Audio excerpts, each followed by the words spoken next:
Okay. Well, we might get ready. If you'd like to stand for the acknowledgements, please. I would like to acknowledge the traditional custodians of our beautiful lands and our surrounding waters, the Ramangeri and the Ngarrindjeri people. As a community, we recognise and we respect their cultural connection with the land and waters. Councillor Robertson? You need to mighty God, we ask you to bless this council and allow it to be an agent of change to the people of this city and beyond. Direct and prosper its deliberations to the honouring of your name, the welfare of the people whom it serves. Amen. We gratefully acknowledge the men and women of the Navy, Army and Air Force who made the supreme sacrifice in the preservation of Australians' freedom and democracy. We also proclaim our gratitude to those who return to us. Thank you. Please be seated. So welcome everybody, and I'd like to also welcome those people that are watching from home. We're slowly returning to normal services, and hopefully the next council meeting we'll all be able to meet in person, and you'll be able to, well, may be able to have a limited gallery. So we'll keep you posted on that. I'd like to thank everybody for their patience also in doing the right thing. I think our community has responded really well over the last few months, and I'd like to thank everybody there. If people do have any questions as the restrictions start to ease over the next couple of months, please don't hesitate to ring one of the customer service staff. And there are meetings a couple of times a week with all of the council staff, so everybody is briefed and is on the same page in terms of what those restrictions mean in relation to council services and how the council can support people.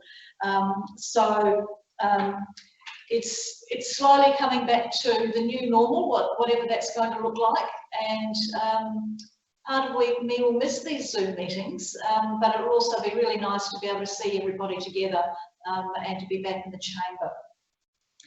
We don't have any apologies or leave of absence tonight, and there are no items adjourned or lying on the table.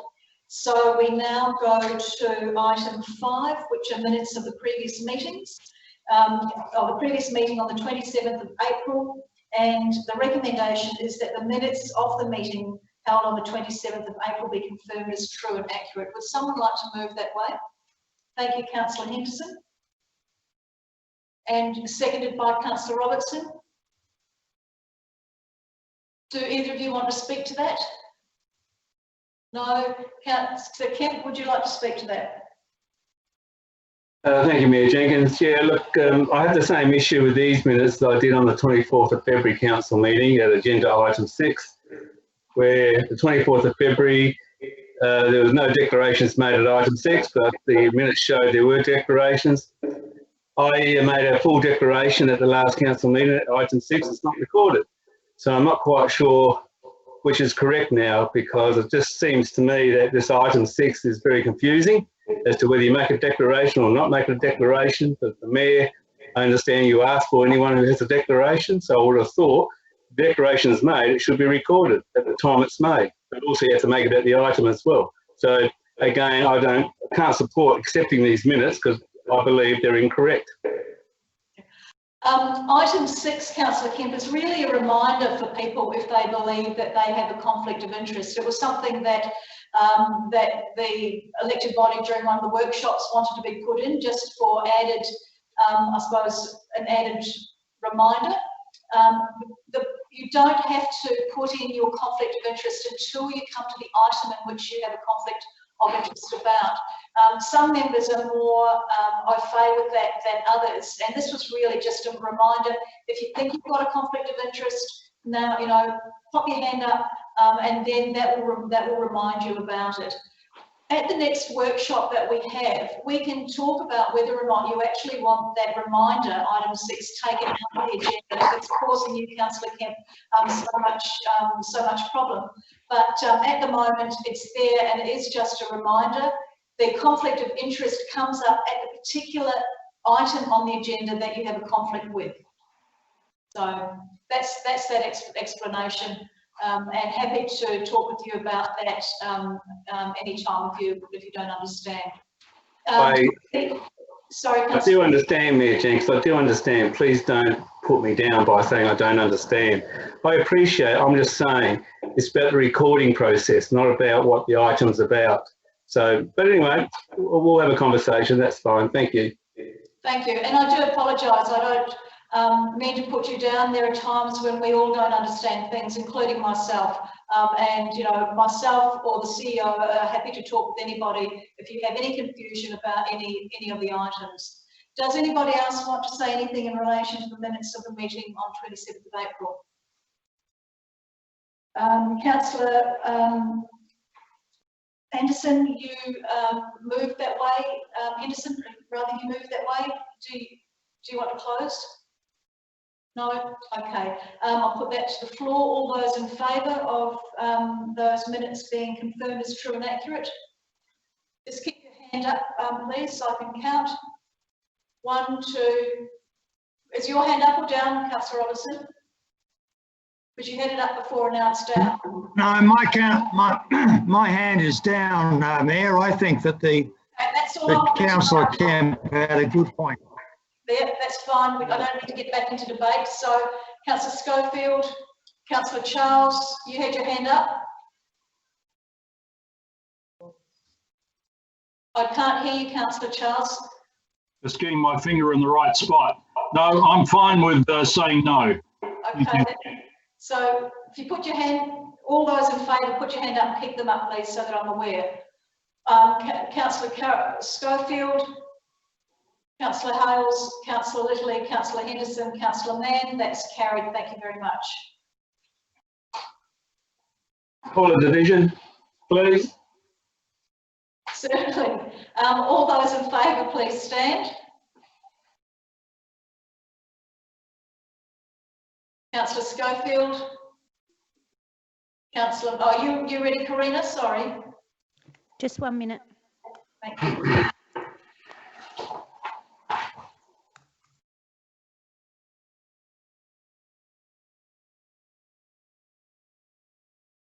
Thank you, Mayor. Councillor Schofield, Councillor Mann, Councillor Henderson, Councillor Littley, Councillor Hales, and Councillor Charles, you need to actually let me know what you're doing. And thank you. And those against, Councillor Charles, Councillor Robertson, Councillor Kemp and Councillor Glasbrook.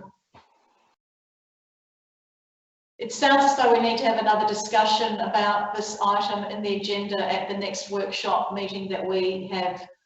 So I'll ask the CEO to be able to put that on the agenda if possible. The next item is, that's carried, thank you. The next item is 5.2, minutes of the special council meeting on the 18th of May. And the recommendation is that the minutes of the special council meeting held on the 18th of May be confirmed as true and accurate. Do I have someone to move that way? Councillor Schofield, thank you. And seconded by Councillor Kemp. Councillor Schofield, do you want to speak to that? Councillor Kemp, do you want to speak to them? No.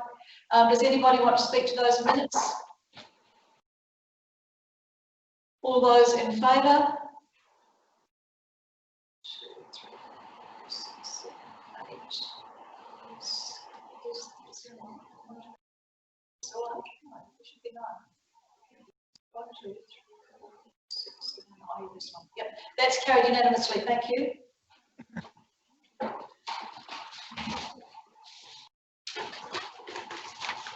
Item 6, just reminding people if they have any declaration of interest in the agenda item. I know that I may have a perceived conflict of interest in relation to being a member of Rotary later on in the agenda. I'm not sure if anyone else does. Councillor Henderson? Yes, thank you, Mayor. I have a perceived conflict of interest with item 10.3, and I have already submitted the form for that. Thank And I'll speak to that again when that item comes up. Thank you. Councillor Hales? I similarly have a conflict of interest. Thank you. Councillor Schofield? I'll declare that again when we get there. Oh, sorry, Councillor Hales, I missed that last part of what you were saying.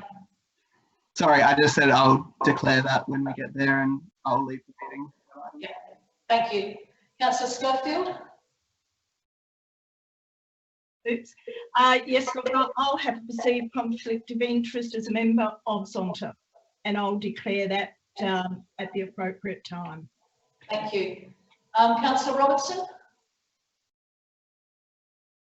Yes, Mayor, perceived conflict of interest being a member of Rotary. Okay, thank you, Victor Harbour. Thank you, Councillor Robertson. We do not have any deputations, and we have a question from the gallery from Mr. Blatchford. I'll just see if Mr. Blatchford's there. He was sent the link. Karina, can you let me know if Mr. Blatchford's in the waiting room? He's just joining the meeting. Yep, okay. We'll wait for him.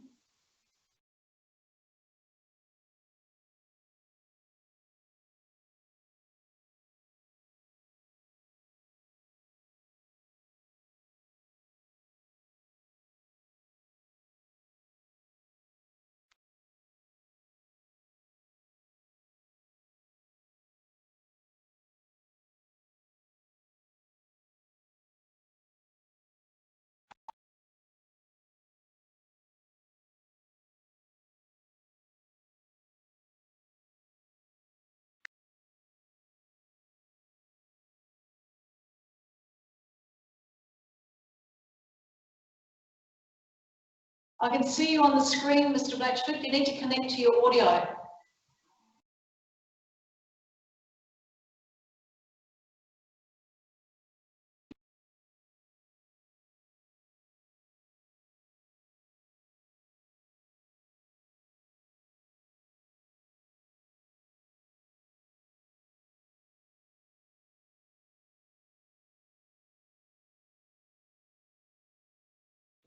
Hello, Mr. Blatchford, can you hear me? Hello, Mr. Blatchford, can you hear me?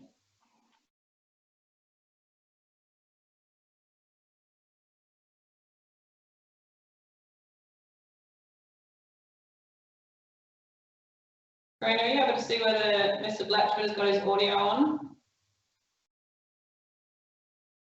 It was joining to audio, and I'm not sure what technical difficulty he's having or whether he's got poor reception. It doesn't seem to be coming through.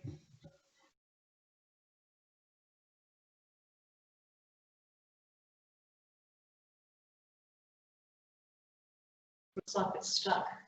Might have to send him an email. We might just send him an email, and what we might do is may have to come back to the questions from the gallery when he's able to connect in properly.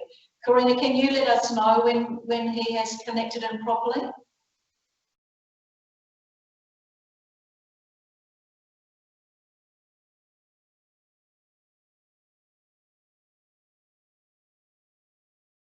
Okay. We might continue with the meeting and then come back to Mr. Blatchford's question so that he has the opportunity to ask it. There were no petitions that came through for us. Item 10 is outstanding resolutions, May 2020, and the recommendation is that Council receive and note the outstanding resolutions May report. Would someone like to move that way? Thank you, Councillor Hales. And would someone like to second that? Councillor Kemp. Councillor Hales, do you want to speak to that? No. Councillor Kemp, do you want to speak to that? Yes, thanks, Mayor Jenkins. I just want to thank the CEO for her answers to my questions on some of the outstanding resolutions. I believe went to all elected members, so covered off on some of those issues. Thank you very much. Thank you. Does anybody else want to speak to the outstanding resolutions report? No, Councillor Hales, did you want to close anything? I'll put that to the floor then. All those in favour? Can you put your hand? Yep, that's carried unanimously. Thank you.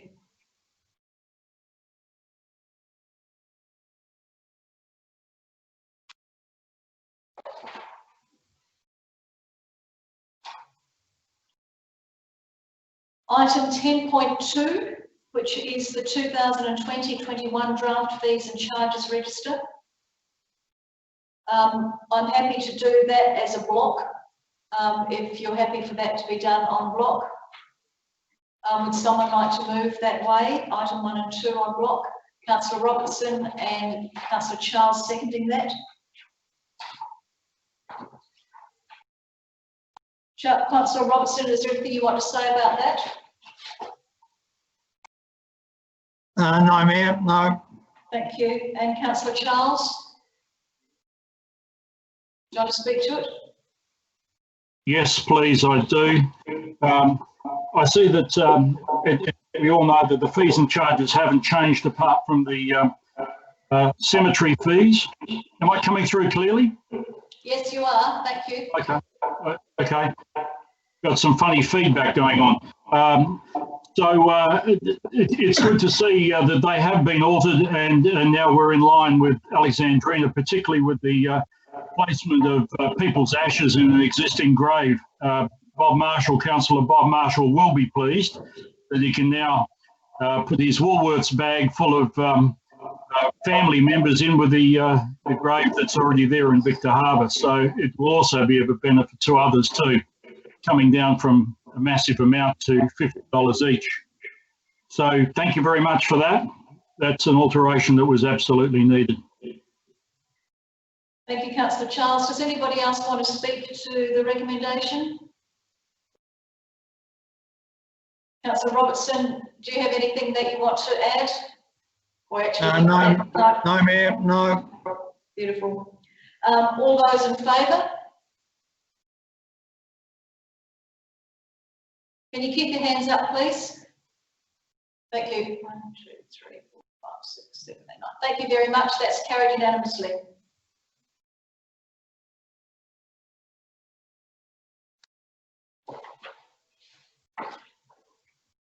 How are you doing, Karina, getting Mr. Blatchford back online? We're trying. Thank you. Sent him an email and asked if he's allowed to connect. We can have his questions of June to be in the gallery. In the chat, yep. We're now up to item 10.3, discretionary council rebate application. And this application has come from the South Coast Environment Centre. And I would like to do that recommendation en bloc. If you're happy for that. You're not happy for that, Councillor Kemp? No, I'm not, Mayor Jenkins. Okay, that's fine. I'll just do the first recommendation that council receive and note the application, moved by Councillor Henderson and seconded by Councillor Schofield. Excuse me, Mayor, this is the item with which I have a conflict of interest, so I'm not moving it. I'm declaring my perceived conflict of interest. I've submitted the form, and the conflict of interest is because I'm actually on the management committee of the South Coast Environment Centre. I will remain in the meeting, but I'll not take part in the debate and I'll not take part in the voting. Thank you. Thank you, Councillor Henderson. Sorry, so Councillor Schofield, did you want to move that? Yes? Does somebody else want to second that? Councillor Charles, thank you. Do either of you want to speak to it? No, Councillor Charles? No. Does anybody want to speak to it? Councillor Robertson and then Councillor Kemp. Yes, I'd like to speak to this. It's just a comment, but where we've got these risk assessments here, where it's talking about you know, negative community or media impact on the council, I think sometimes we get a bit carried away with this stuff. Anyway, the other thing I'd like to say is that I think that the focus on this is the quite considerable benefits that the city draws from having this office still open. It's quite an enormous array of activities that's carried out from this small office. Unfortunately, I'm not sure whether the staff are going to be there for very much longer, because they, you know, their jobs seem to hang by a thread each year, and we'll soon find out whether there's money for them in 2021. So anyway, yeah, they do a very good job. Thank you, Councillor Robertson. Councillor Kemp, you wanted to say something? Yeah, I don't believe we can accept this application at this stage. I'm not against it. The fact is that the application hasn't been signed or dated.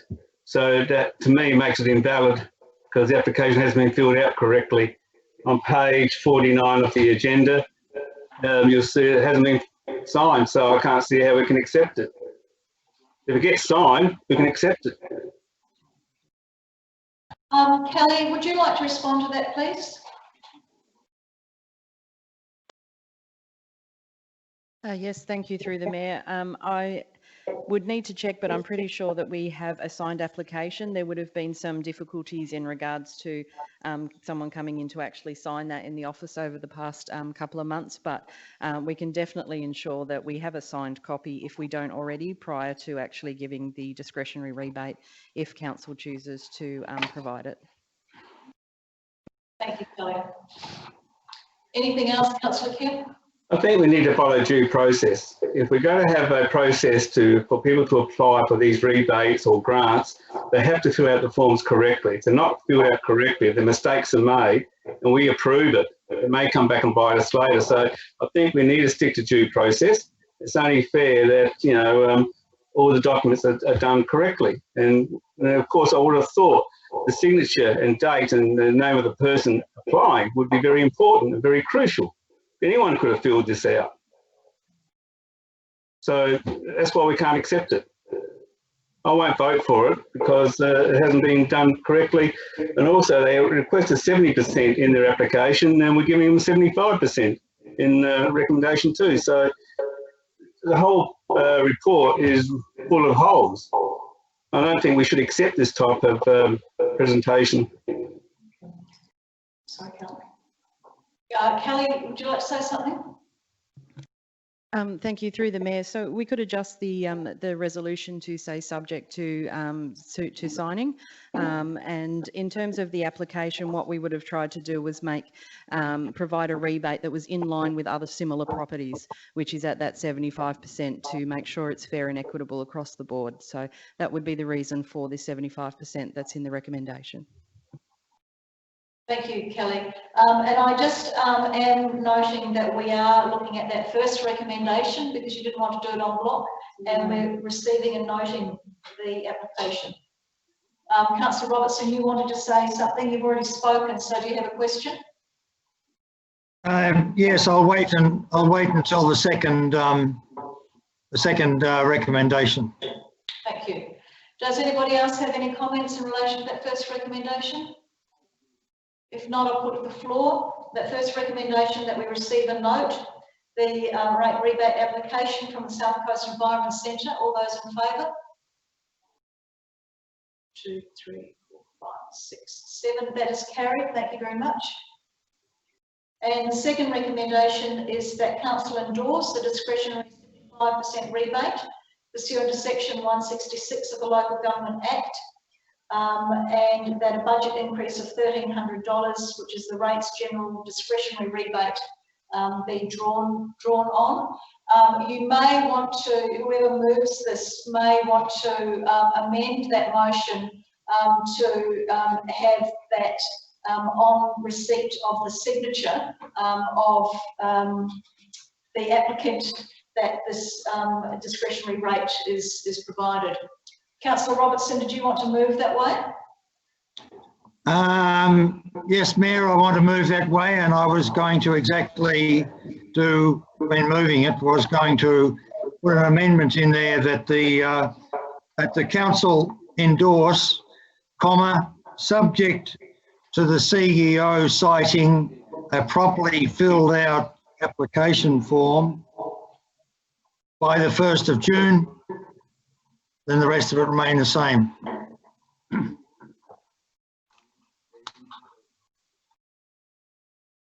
I think Councillor Kemp's right. This stuff should be done properly.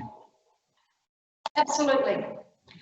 Can I just check that Karina has got that and ask her to read out that first part of item 2?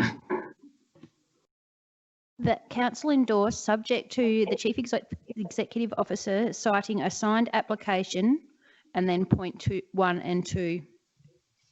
By, did you say the 1st of June, Councillor Robertson? You had a date. Yeah. What was citing a correct application.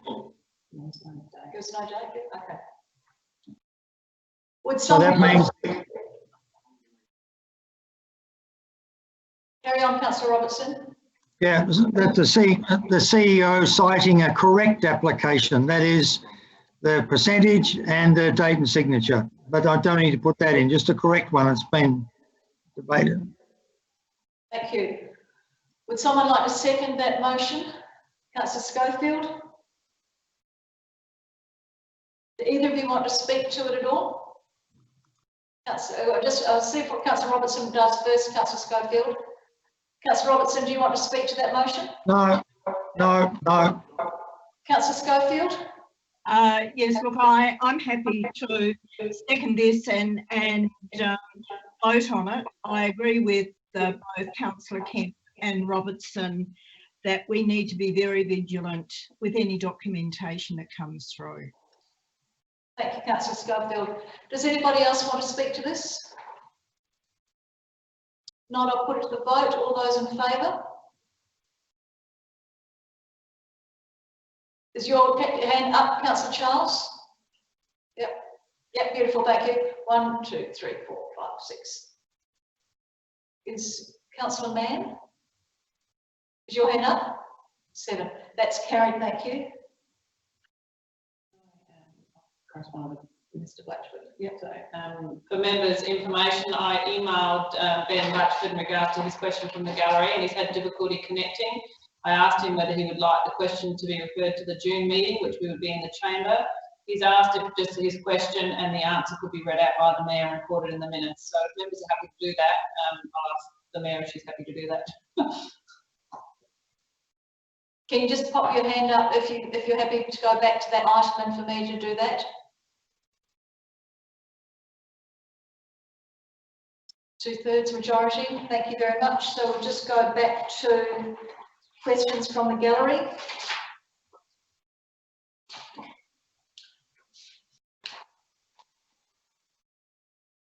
Is item number 8. Mr. Blatchford submitted 2 questions. The first question was allowed without his preamble, and the second question was disallowed. So the first question that he had was, have elected members, staff and the public been fully briefed, and are elected members and staff satisfied they've met their responsibilities outlined in this draft policy? The draft policy that he's relating this to is the fraud and corruption policy. The response is, Mr. Blatchford, policies are designed as a mechanism for controlling the actions of an organisation by governing the behaviour of people who work within that organisation. It is not mandatory for council to have a dedicated policy to deal with the prevention of reported fraud, corruption, misconduct and maladministration, but it is considered good governance for council to have mechanisms in place for situations such as these. The draft policy presented to council for consideration and adopted at the council meeting replaces the current fraud and corruption policy. The draft policy has been expanded to include reference to preventing and reporting in relation to misconduct and maladministration, and to include reporting requirements under the recently introduced Public Interest Disclosure Act. Attachment A provides reference to the responsibilities and accountability for fraud, corruption, misconduct and maladministration. If the member of the public has a complaint in regard to conduct of council meetings or council employees, there are specific policies and procedures that deal with these types of matters. Members and staff have an obligation to abide by the policies of council in relation to this. So that's the answer that we have, and that will be forwarded to him as well. Mr. Blatchford had a second question that was disallowed because it related to the Crozier Hill estate matter, and he was advised on the 11th of March, and I advised him through this forum again that his questioning and allegations in relation to the Crozier Hill development against council and against council staff will no longer be tolerated. In accordance with council's unreasonable complaint conduct management policy and any further correspondence and or communication from you in relation to the Crozier Hill development will not be responded to. I expect that any questions from the gallery presented by you that relate to the same matters as already considered will be disallowed as per the provision of the Code of Practice for Meeting Procedures, subject matter already answered. I ask that you please cease from sending any further correspondence to council on this matter. If you believe you have a right to do so, you should direct any further allegations and or complaints to other authorities who no doubt will decide for themselves whether or not they investigate. So once again, Mr. Blatchford, that question around that matter has been refused. And I would ask you not to keep sending questions about Crozier Hill because you will continue to get the same answer. However, the original question that you had, we're more than happy to answer for you. And if you've got any queries about our response, I'm more than happy to explain that response further to you. Thank you very much. So we now go back to 10.4. Excuse me. Okay.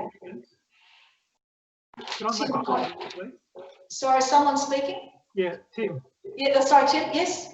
I just feel it's important that members remember that a recommendation that's, as part of these documents is just that, it's a recommendation, and that the member can move whatever they wish.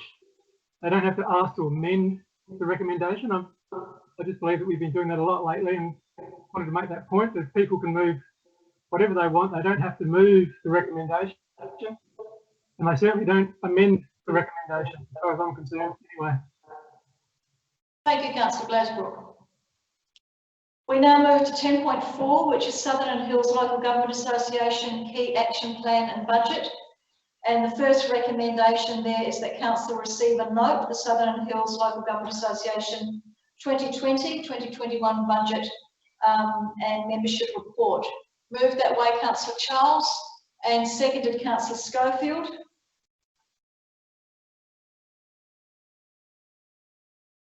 Would you like to speak to that receiving and noting, Councillor Charles? No. Councillor Schofield? No. Does anybody want to speak to that? All those in favour?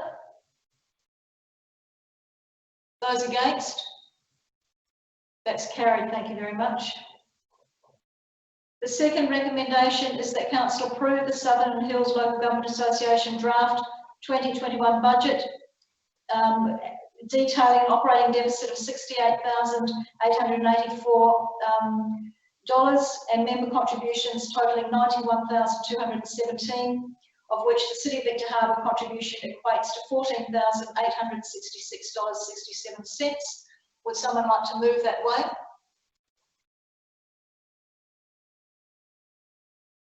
Thank you, Councillor Henderson. And do I have a seconder for that? Councillor Hales. Councillor Henderson, do you want to speak to that at all? No. Councillor Hales? No. Does anybody want to speak to that? Thank you. Councillor Robertson? Yeah, thank you, Mayor. I really wonder what the value of this organisation is to us.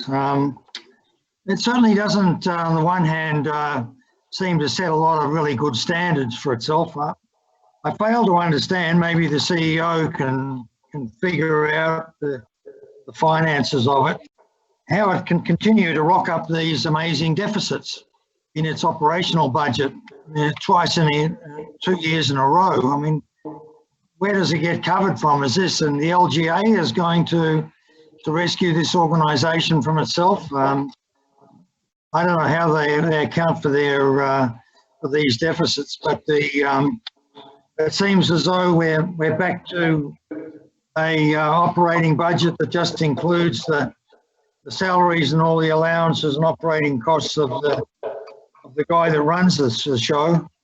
But yeah, to me, I'd like to know from the CEO, who's the backstop for this organisation, in the sense that these deficits have to be covered somewhere. And secondly, I really wonder what the benefits of this organisation are to us. Thank you. Yep, no, thank you, Councillor Robertson, for your questions. So it is a subsidiary of the council, 6 councils that are involved in the LGA of the Southern Hills, and it's a mechanism that's required for us to actually feed through our information. If you would have noticed or seen in previous documentation, the Local Government Association is then also has 2 arms, which is the GAROC and the second one is the SAROC. One is about representative metropolitan councils, the other is a representative of the regional councils. So each of the regional councils belong to a subsidiary like this, as obviously incorporates the 6 councils that are involved. And we pay a contribution. Previously, before the LGA changed its funding model, we used to get more funding through the LGA, which ultimately is from contributions that the councils make to the LGA's membership as well. And that was reduced last year, hence the initial deficit from last year. And the councils provide their own contributions based on a formula. The reason for this year's deficit is there are reserve funds that have been previously contributed to by the council members of the subsidiary, and the subsidiary are drawing on those reserve funds to do the transport plan, rather than councils adding more money to the subsidiary to cover the cost for that transport plan. So while there is a deficit, yes, it's actually the organisation is drawing on existing funds. So it's recorded the deficit because they're not getting as much income in from the councils as they are expending. But in regards to the value proposition of the Southern Hills, that was presented to council when they presented their annual business plan and report, as they're required to do like all other subsidiaries. So they provide a regional benefit to council, things like transport plans, our regional public health plan, our climate change and adaptation strategy, where we have more or better ability or capacity to work collectively as a group of councils and feed that up through to the LGA, and also be able to access state and federal funding from a regional capacity. So there are benefits, and unfortunately it is another contribution of council, but we are a member of the subsidiary. And yeah, unfortunately the deficit this time around is there are reserve funds, and that's what the association is drawing upon. I hope I was able to answer your questions. Yeah, if I might, another question, please. What is the special levy for? I don't see what on page 54 at the top table. What is I can't find an explanation for it, but I've probably missed it somehow. I don't know off the top of my head. It is in the agenda papers. I know the one.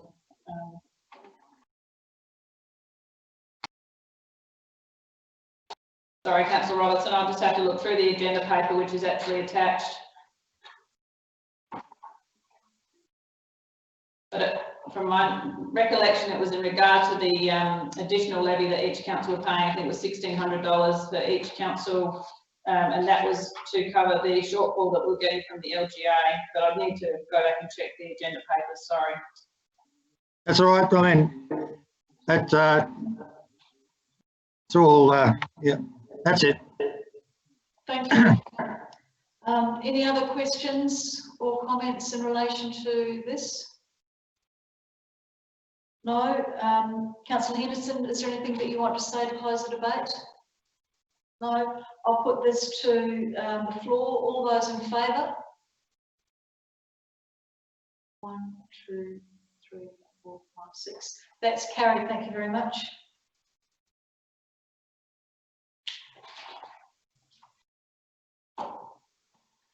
We now come to item 10.5, which is the 2019-20 March budget review. Recommendation 1, that council receive and note the budget review report. Someone like to move that way, unless you want to move it en bloc. Councillor Schofield, you're moving item 1. Sorry, yes, I am. Thank you. And Councillor Henderson, you're seconding that. Thank you. Do either of you want to speak to that? No. Does anybody want to speak to receiving and noting the report?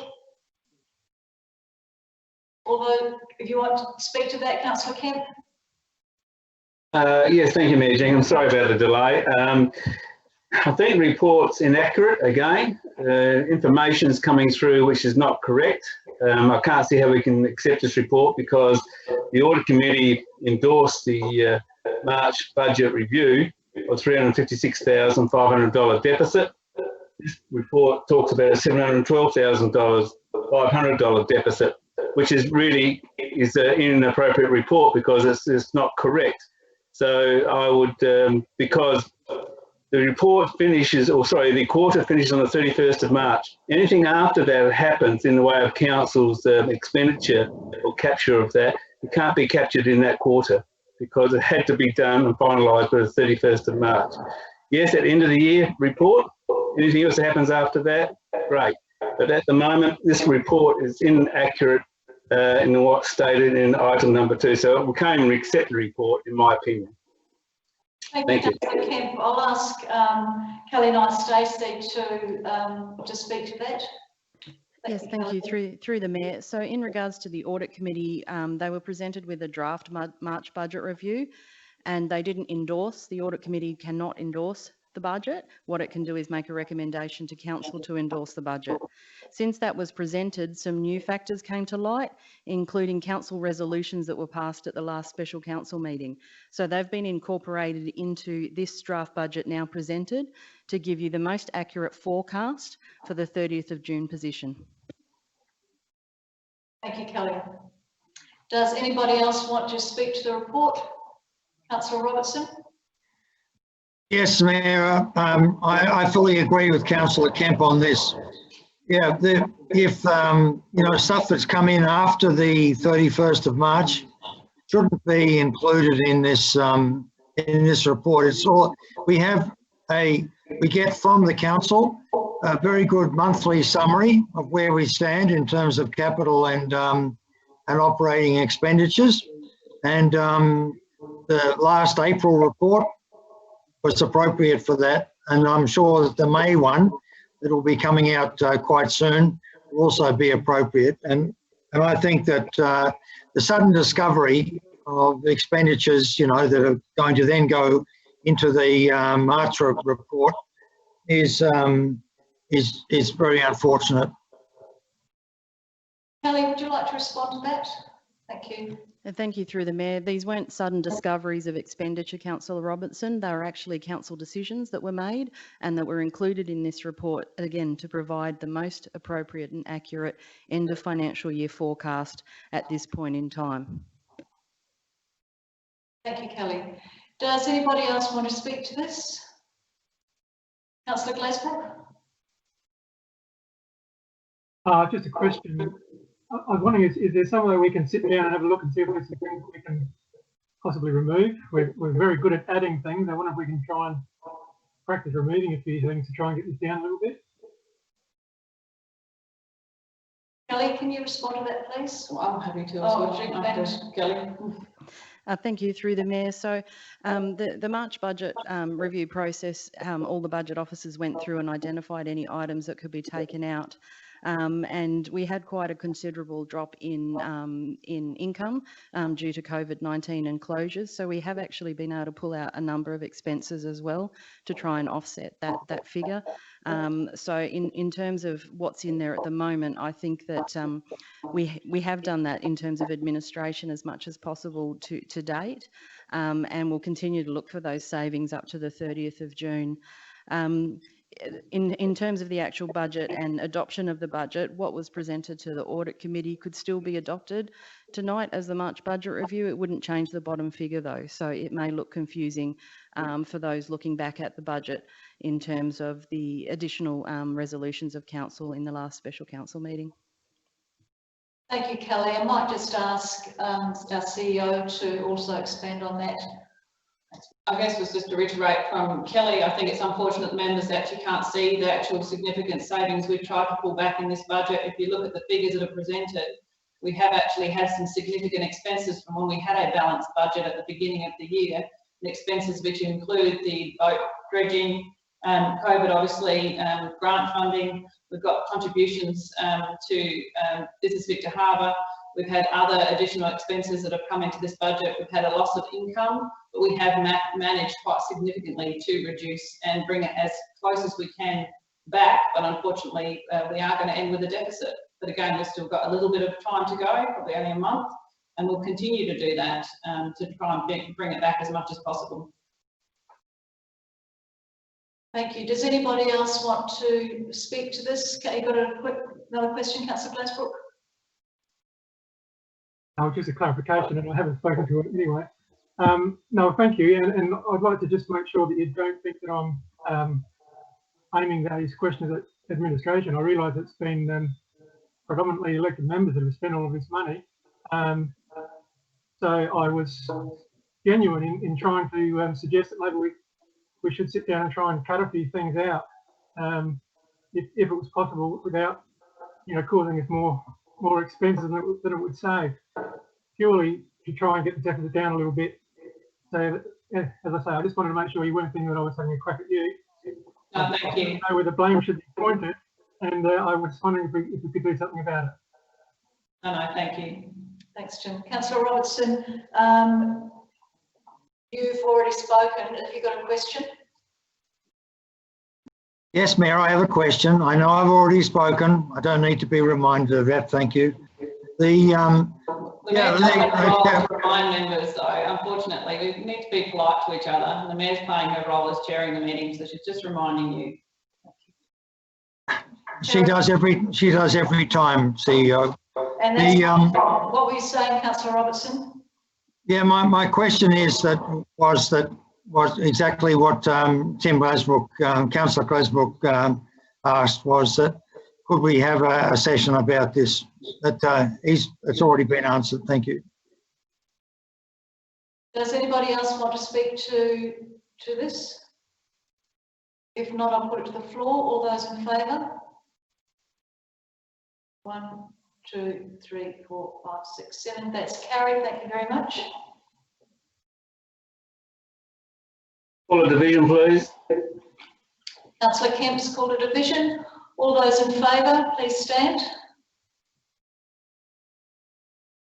I'll just wait for you to correct. Just let me know when you're ready. Thank you, Mayor. All those in favour, Councillor Schofield, Councillor Robertson, Councillor Glazebrook,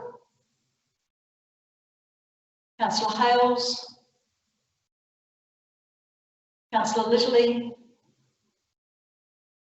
Councillor Henderson and Councillor Mann. Thank you, you can be seated. And those against, Councillor Charles and Councillor Kemp. The motion is carried.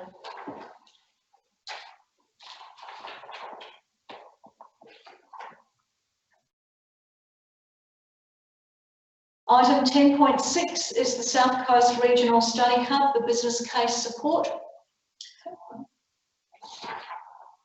Did 1 and 2 or just 1? Was that one? Well, that was just one. That was just receiving the report. I beg your pardon. Thank you. Sorry. That was just, all of that debate was just receiving the report. We're up to recommendation 2. I beg your pardon. And recommendation 2 is that Council adopt the 2019-20 March budget review as presented in the uniform presentation of finances at attachment A, detailing net capital expenditure and operating deficit. Would someone like to move that way?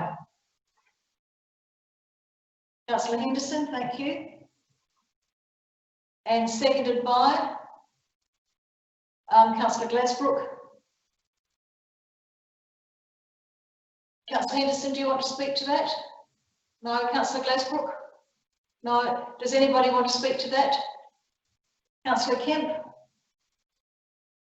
Thank you, Mayor Jenkins. Again, I still believe this is incorrect due to the fact that my understanding, as it's been explained to me by Kelly herself on occasions, that the reason why we don't get the quarter reviews done immediately because we wait until all the accounts come in for that quarter to be reconciled, so we can actually have a true reflection of what the costs were up to that period of time. Now, to me, by adding extra funding in, which come after the 31st of March, again, to me, is not a true accurate record of that period because we've added more funds in. So again, I'm doing what I've been explained to and told to on previous occasions on how the reviews work. So again, it seems to be changing. So I won't be supporting this again on those grounds that it's not what the Audit Committee understood. I believe the Audit Committee believes that everything's been reconciled by the 31st of March. Sorry, and then that's what they recommendation to be endorsed by Council. That's a true record of that quarter. So anyway, that's just my opinion and where I sit on that. So I won't be voting for this. Thank you, Councillor Kemp. Kelly, would you like to respond to that? Yeah, just for thank you through the Mayor for clarification. So the budget review is done as at the 31st of March in terms of transactions or transactions that have been processed in the account to see where we are sitting in terms of year to date. But in terms of the budget and the budget review, it's a forecast to the 30th of June. So every single budget and budget review we do is always looking at the 30th of June in terms of where we think we'll end up. But yes, the transactions that we're looking at to see how we're tracking are done at those quarterly dates, and for this one, the 31st of March. Thank you, Kelly. Would anybody else like to speak to that? Councillor Mann, you've been very quiet. Is there anything that you would like to say? No? Councillor Hales? No? I'll put that to Councillor Charles.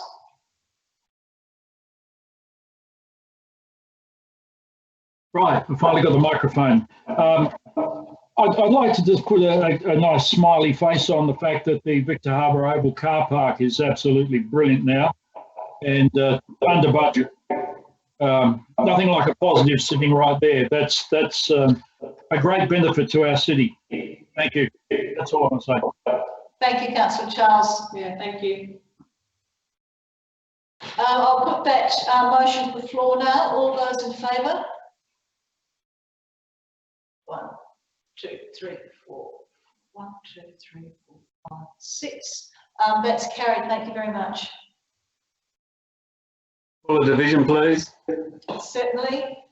All those in favour, please stand.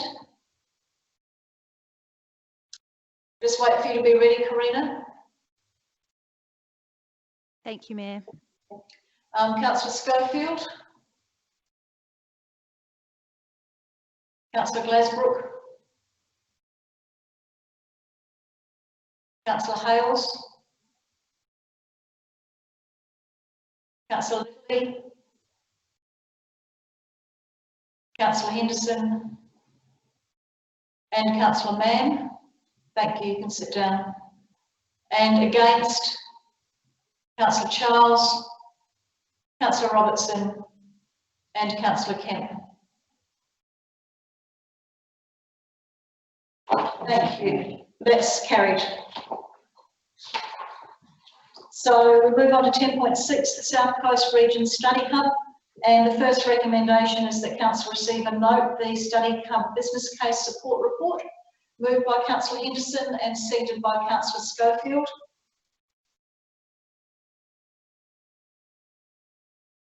Either of you want to speak to that? No? Does anybody want to speak to receiving and noting the report? If not, I'll put that to the floor. All those in favour? That's carried unanimously, thank you.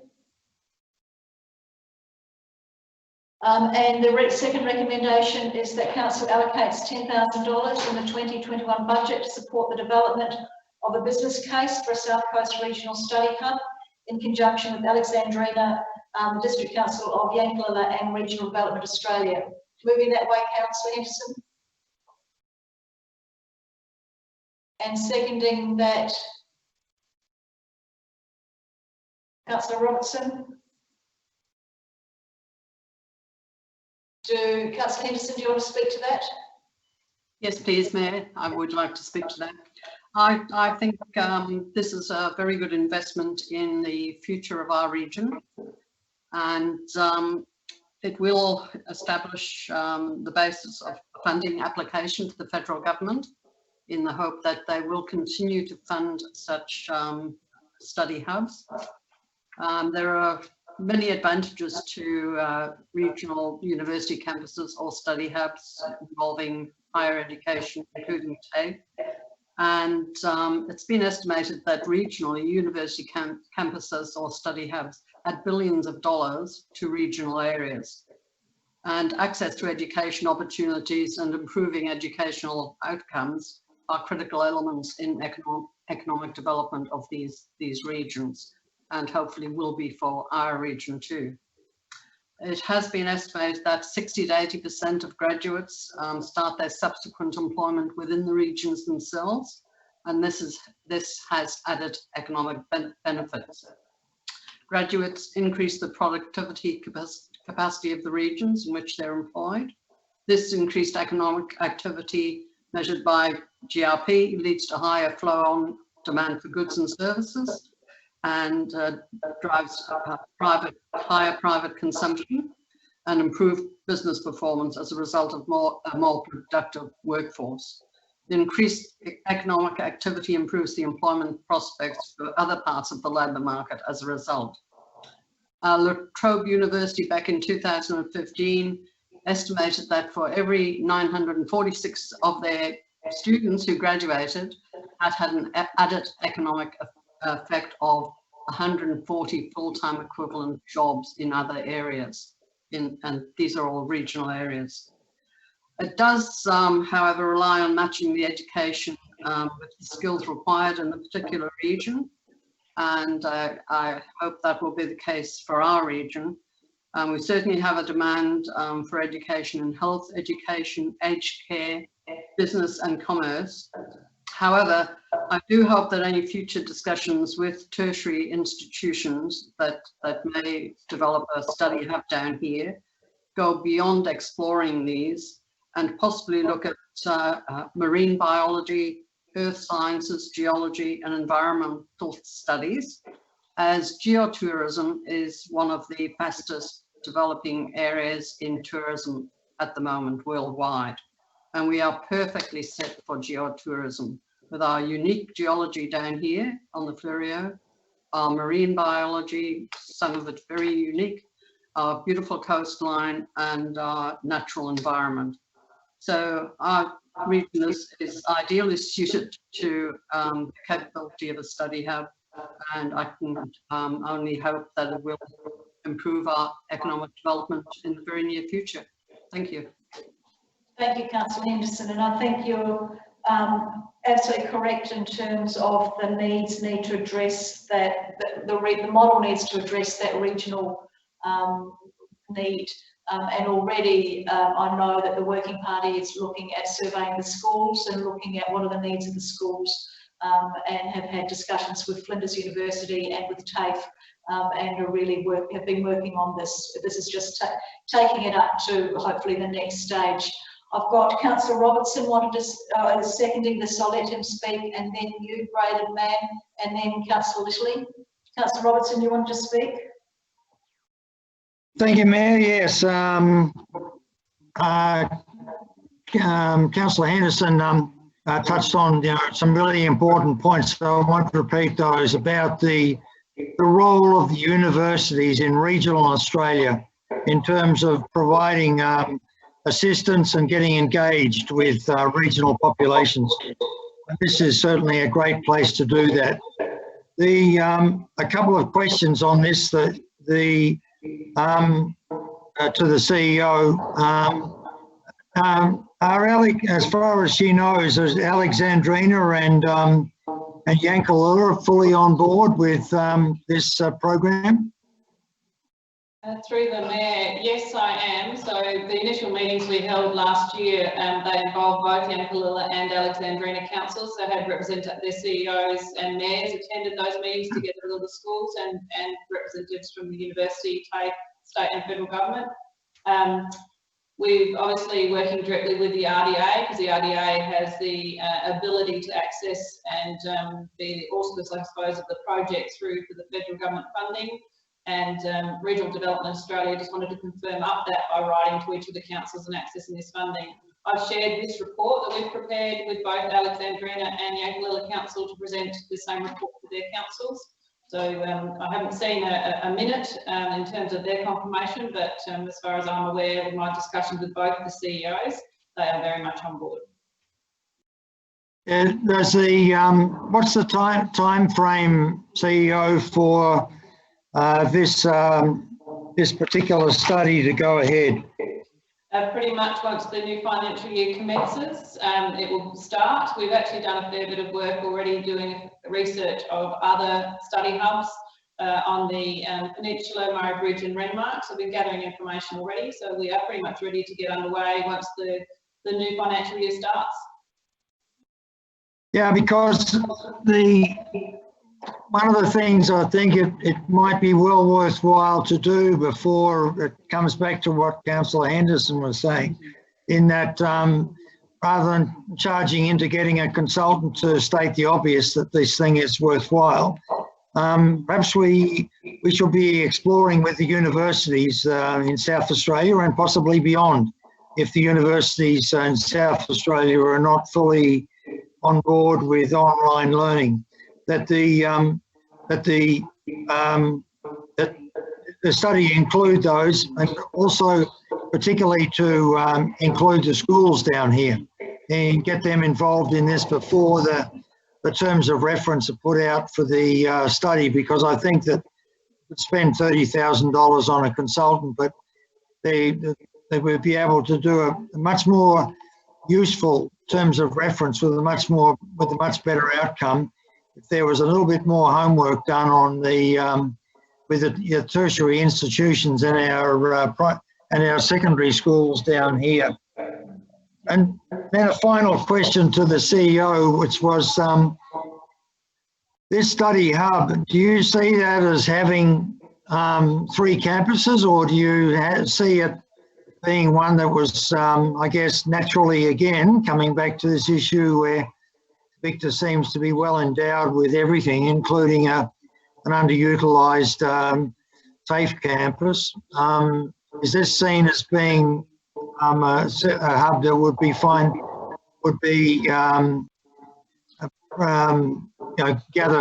would be based in Victor Harbor?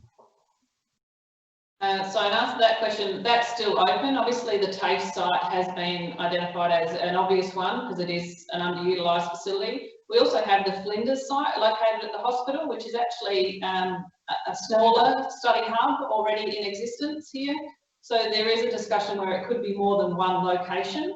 And the conversations we've already had are with not just Flinders University, but other universities, all the schools, and also Queensland University, who have actually been involved with establishing some of the other study hubs. So it's not just around South Australian universities, it's others as well.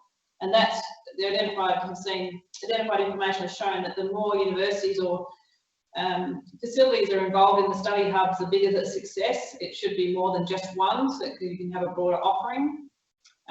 So yeah, a location's not identified at this stage, but Victor Harbor is seen as the obvious central point. but it's certainly not ground in stone. And really, in regards to the business case, your comments before about just engaging a consultant, what we're looking to do, we've already mapped out the next steps, and that would involve surveying the schools to identify their needs and also looking at what the universities can do. So a lot of this work would be around just collecting a lot of that data and pulling it together. It's not just about spending it on a consultant to tell us the obvious. We've already identified, we can see the real benefits, they are there. So it's just supporting the RDA with the resources to pull that all together on behalf of all the councils and all the parties involved. And as well as the universities, TAFE are quite interested in looking at pathways from TAFE to university through a regional study hub. It's about keeping young people in the regions and also diversifying the industry down here so that education becomes an industry. And one of the things post-COVID is that regional areas such as, and I mean, I think one of you sent round, oh no, Victoria sent round that newspaper article, regional centres such as Victor Harbor are becoming quite popular because of their relative safety. They're in the regions, but they're fairly close to major cities.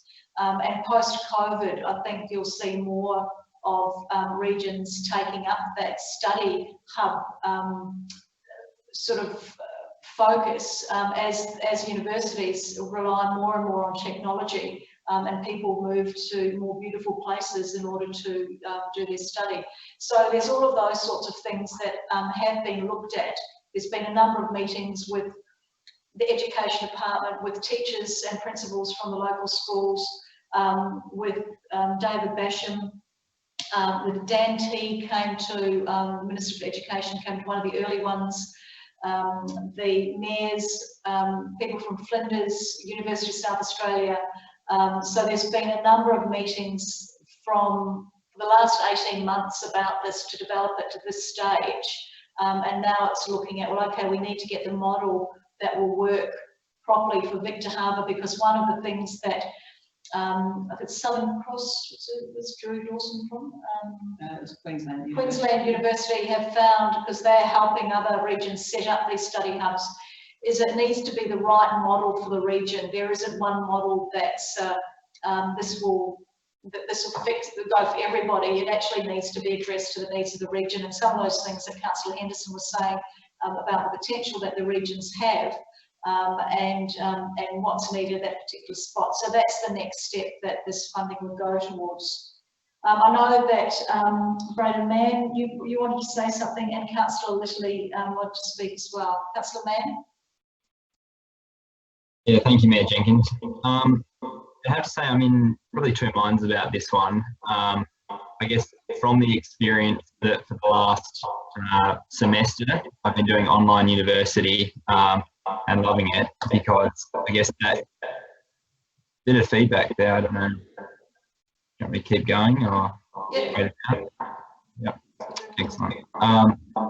So yeah, I just think that by, I guess, defining the breadth of this project too narrowly, we're probably missing out on a lot of opportunities and probably not delivering the best service that we could. I think there would be some people who this would cater for in terms of students who are studying, but I think there's a lot of people these days who, I guess, would prefer to study at home and just to be in their trackies and not have to put on the proper pair of pants and go down to the local study hub to watch their online lecture. But there would be some people as well who might not have a good internet connection or might not have a space in their home where they can properly engage and study with that online. So I think if we make it all about online studies, I think we're sort of setting it up to fail. I think you need to integrate it really with that business innovation hub, really combine whether you lease out some areas for businesses and a cafe, make it more of a community where it's not just going to be a quiet building where there's a few people that will go and study, but an active business area where study and meetings. You're absolutely right, Councillor Mann, and the research has showed that the study hubs that do the best are ones that are located near a pub, and that they're having a central place where people can they also have tutors that are there.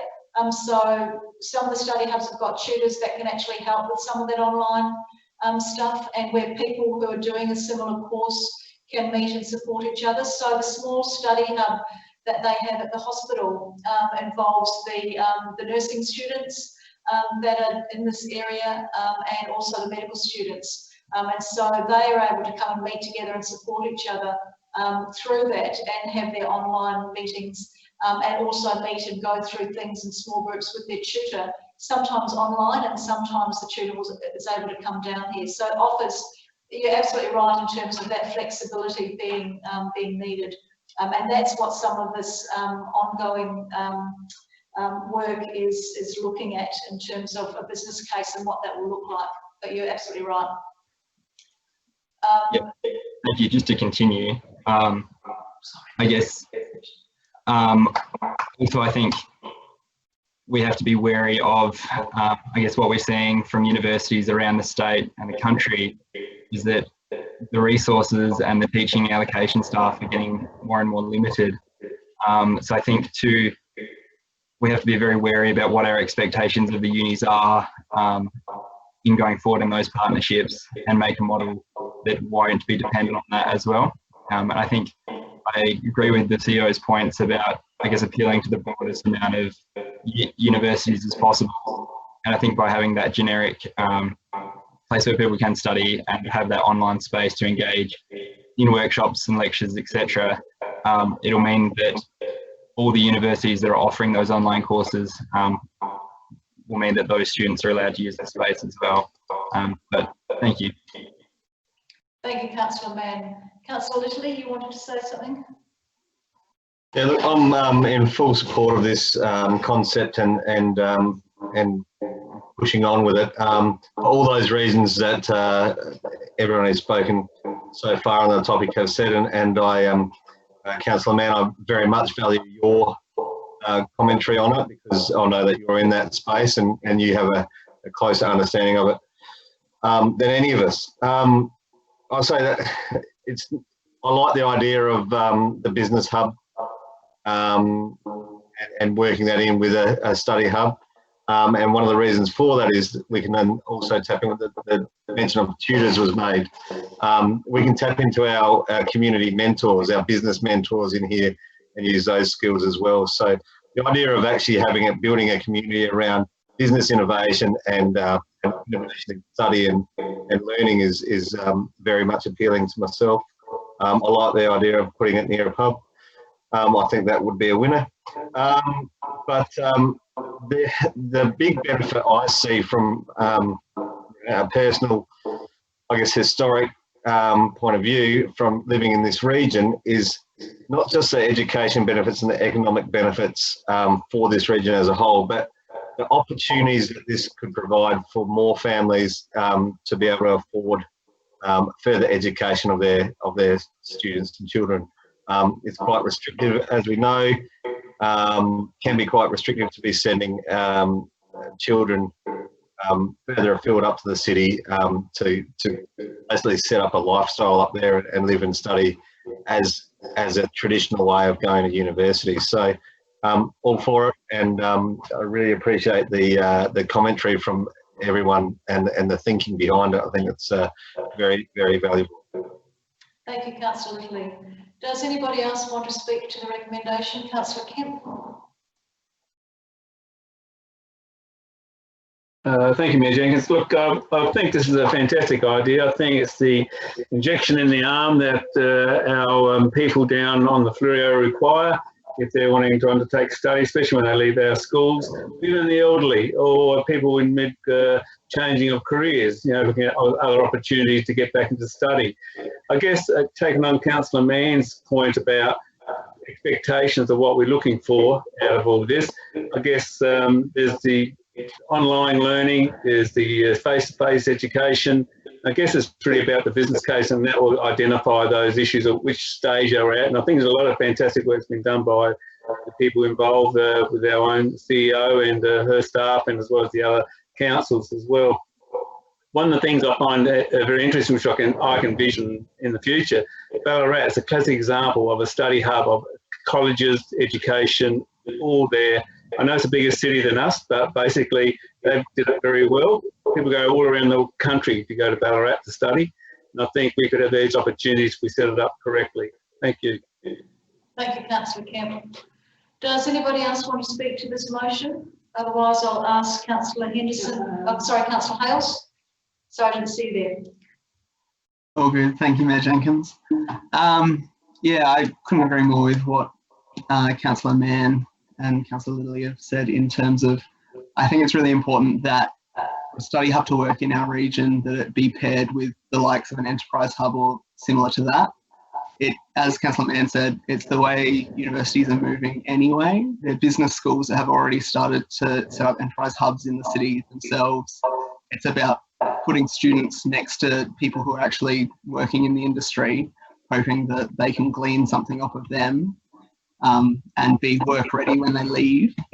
But especially in a regional setting, we'll naturally lose some of our tertiary students anyway. People either want to go to the city, want to experience something bigger, / want to chase that public service career or other opportunities that realistically Victor won't provide them in the near future.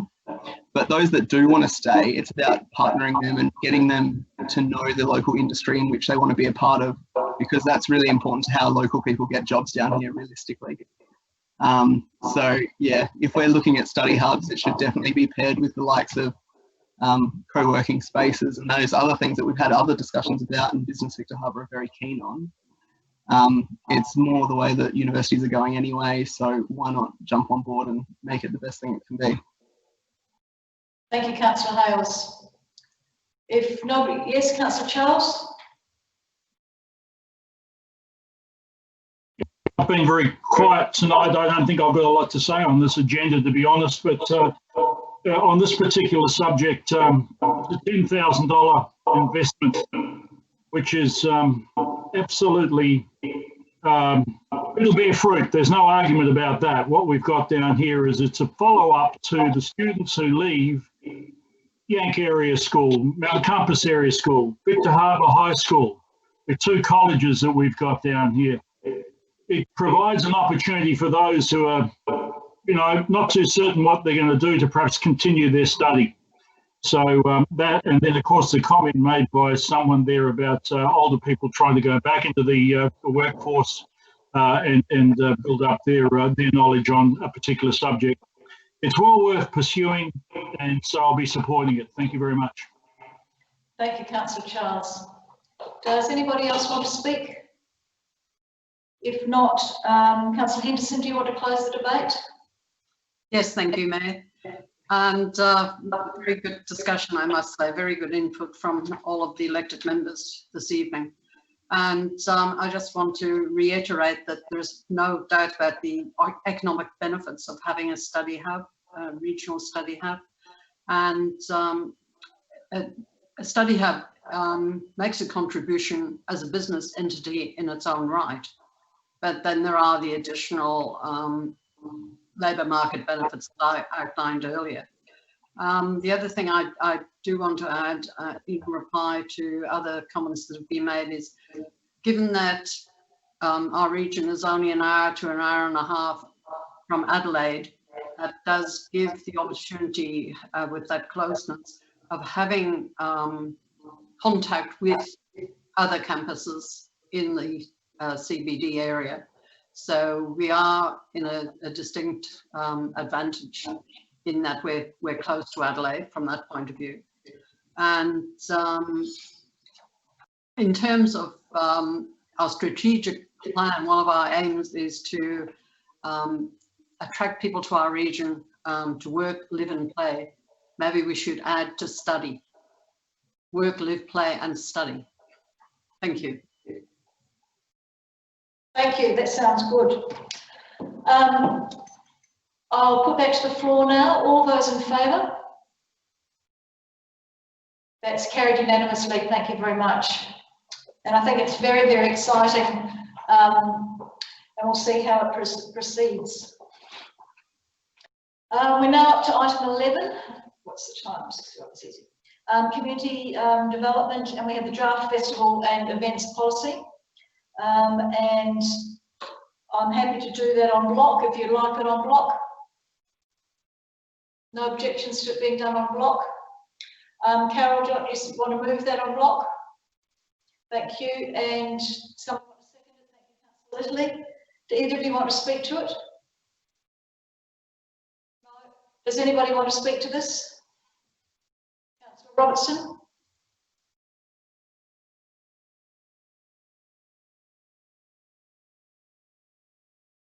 Microphone. Councillor, you'll need to turn your microphone on, Councillor Robertson. Yeah, Thank you very much. I had a look at the policy. That's the one. That's the second one because that's the latest version of it. And I must admit that I thought it's not really all that vibrant, if I can put it like that. And is not something that's really that encouraging. A lot of it's very good. A lot of it's done well, but it doesn't really lay out there the extent to which we should be encouraging events and festivals down here, not just for our own community development, but for the benefit of the region.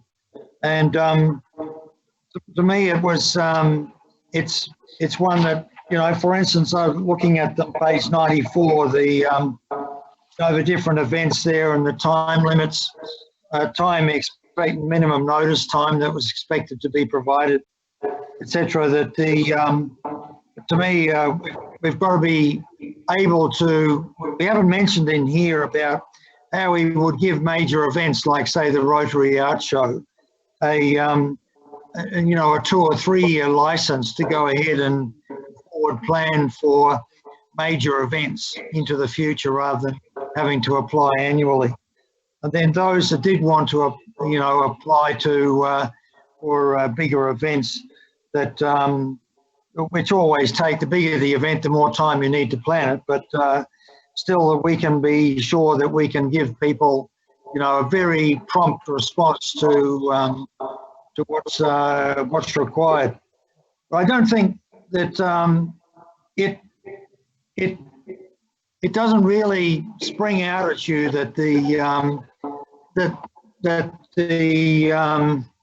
festivals and events are really that important in Victor Harbor. I'm sorry, but it's a lot of it is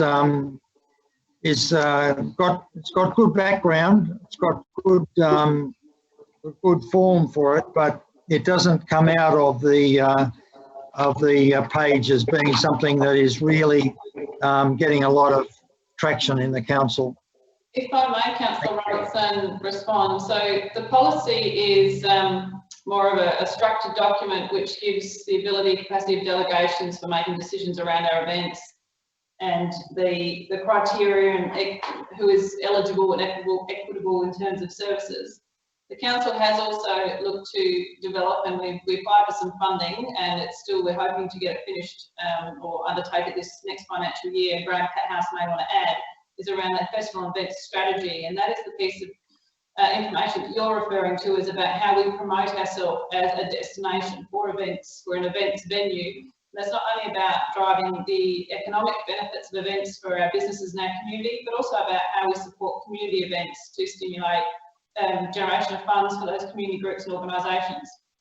So that's more of a piece about that promotional piece of how we're a great place to hold an event and why. That's contained within that strategy, and that's that selling point. But this is a policy that is a position of council in that you do support them. You give the criteria around those events. There are regulatory requirements and things that you will and won't allow to happen.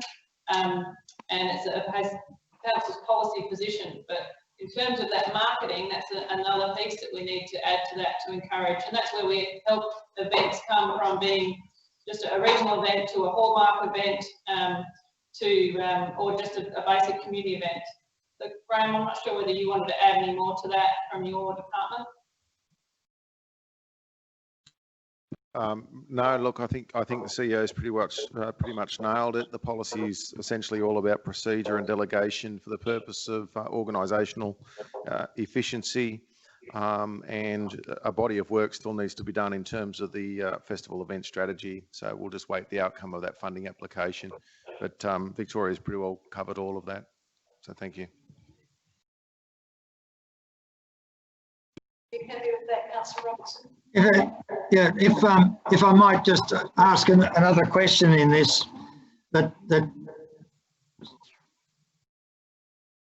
if I can just ask another question, Director Padhouse, of this. One of the issues down here in relation to these festivals and events is that we're really going to make a real success of ourselves down here in this space if we don't just think of Victor Harbor as being, you know, the be all and end all, that we really promote the whole Southern Fleurieu region. And one of the things that I think is missing out of this policy is that, you know, where we're going to be not just looking at ourselves and saying how pretty we are, but, you know, is to be able to offer packages to people to do 3 or 4 things when they come down here. That's how we'll get them to stay, in not only in Victor Council, but also in the Alexandrina and Yankalilla councils.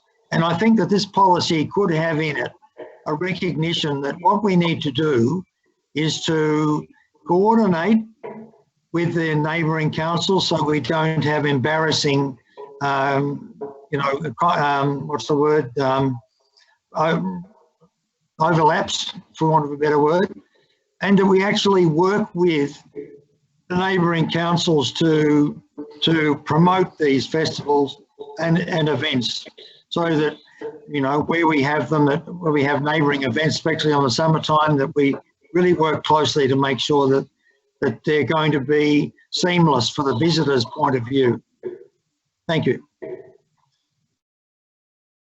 Thank you, Councillor Robertson. Does anybody else want to speak? Councillor Mann? Oh, sorry, I'll just ask Graham, Pathouse and Victoria if they want to respond. I might start, sorry, Councillor Robertson. So again, probably that criteria not contained within the policy, that's something we do want to put in the strategy, and that is also something we've proposed with the Fleurieu Peninsula Tourism Group, which represents all 4 councils down on the Fleurieu Peninsula. And one of the key tasks we see a role for that committee is about that broader promotion of the Fleurieu and what we have to offer, and collaborating on events, because it's also where we compete for funding for events as well. So if we actually work more collaboratively together and spread the love, so to speak, with funding, then we have greater success. And it's about packaging up an experience on the Fleurieu, so you can travel through Caranvale, Goolwa, come to Victor and go visit Yankalilla on your way out. So that's very much part of that strategy, and we've already put that to the Fleurieu Peninsula Tourism Group as well around events. Do you want to add anything, Graham?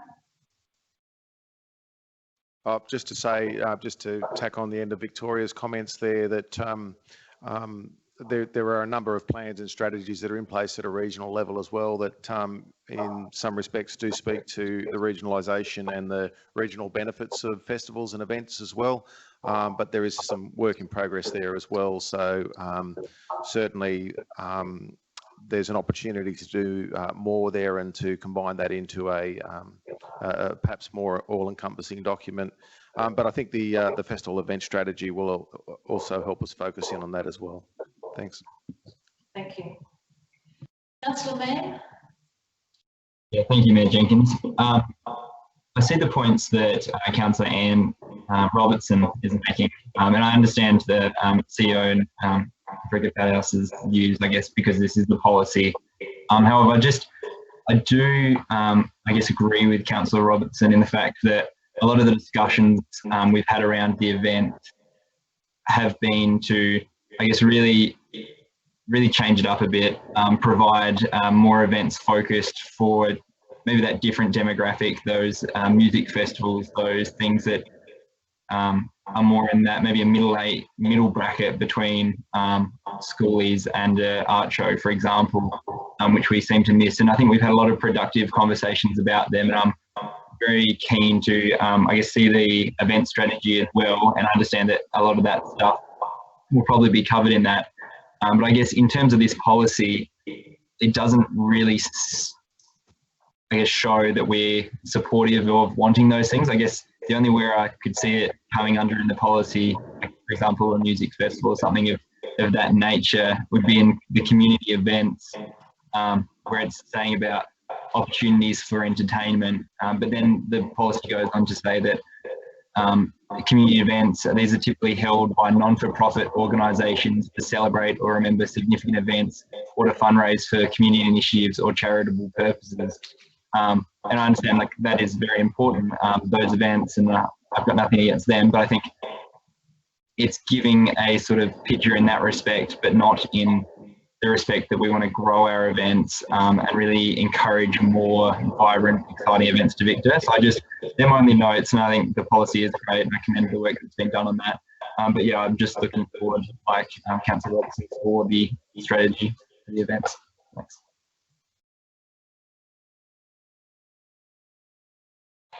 Thank you, Councillor Mann. Does anybody else want to speak to this? Councillor Charles and then Councillor Schofield. Okay, yeah. I think what our councillor, yeah, I'm having trouble. I always want to call him Andrews because he was a previous councillor. Andrew Robertson was saying, or getting around to saying was, and I don't think the policy's all that bad, to be honest. I mean, seriously, who reads a policy, you know, until the last minute, and then, you know, you scan through it. I think what he's trying to say is, well, that's what I would think he was trying to say, is somewhere on that website, we need to say our friendly event managing person who is super friendly, super organised, and is explicitly and well experienced in events will step you through so on and so forth to make your event a magnificent success. I think that's what we're trying to the image we're trying to portray, and you can't do that in a policy. The Mayor of Marion suggests that the regional LGA, sorry, the former Mayor of Marion suggested the regional LGA, this would be an excellent task for them, Southern Fleurieu Hills. Would that be right, CEO, to assist us with managing events, or would we all be arguing amongst ourselves? Everybody wants the same event. I wouldn't see the Southern Hills LGA there to assist us with managing events, but it's around maybe attracting events. I think the challenge we also have is we want to attract the right events, and we want to be in a position to say no to the ones that we don't want as well. Hence the policy has a dual role, and we have experienced that before where there may have been proposed events in our city which our business community don't want because they'll see it being as competition to them. So the policy gives us some structure around the type of events that we want to be able to have within our city, and absolutely we do need that other strategy document about the type of events we want to attract. And if we have good systems and structures in place, then a lot of those big event organisers come to you because they know that you're well structured and you've got good policies and systems, and you know how to manage events well within your city. So that's just as attractive as having all the bells and whistles saying, come and do business with us. Aren't we fantastic? They want to know that you've got well organisation, good structure in place to host those events as well. Yeah, you're right about the structure. Am I still on? Yes, I am. Yeah, no, the structure and the facilities are the next most important thing. You know, the concert area, oh yeah, smile. What are you smiling at each other for? Sorry, don't come up. Did I say something funny? Okay, anyway, I'll butt out, but you're quite right. Thank you very much. Cheers. Thank you. Oh. Councillor Schofield. Thank you. There's been some really good comments made. But one of the things is, as an event manager, and that's one of the roles that I've had in the past, this is a very good document to me. If I was coming to Victor Harbor or looking at Victor Harbor to run an event, because it tells me what the City of Victor Harbor requires and will answer a lot of questions for me before I actually put in an application. The marketing of an event is different. It's not our role. I don't believe it's our role as a council to manage and run events. Our role is to attract the events, and by putting in good policy and good support systems. I agree with something on the web page saying, hey, we have an excellent event manager who can run through this policy with you and help you. But if I was running an event in Victor Harbor, I would be looking at this policy, but I would also be looking at the facilities that Victor Harbor had to offer me. Have I got a facility that will cover 300 people? No, Victor Harbor don't. Is there enough accommodation? How do I get my guest speakers down to Victor Harbor? So they're the sorts of things that people will actually ask when they're starting to put on an event. I believe that this is a good, sensible document, but anything else will come under marketing. How we're marketing Victor Harbor will also, how do we market our ability to hold events? But no, good conversation. Thank you, Councillor Schofield. I'll put this to the floor now. All those in favour?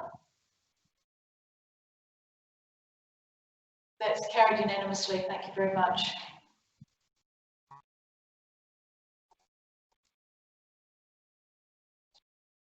Time is 8 o'clock.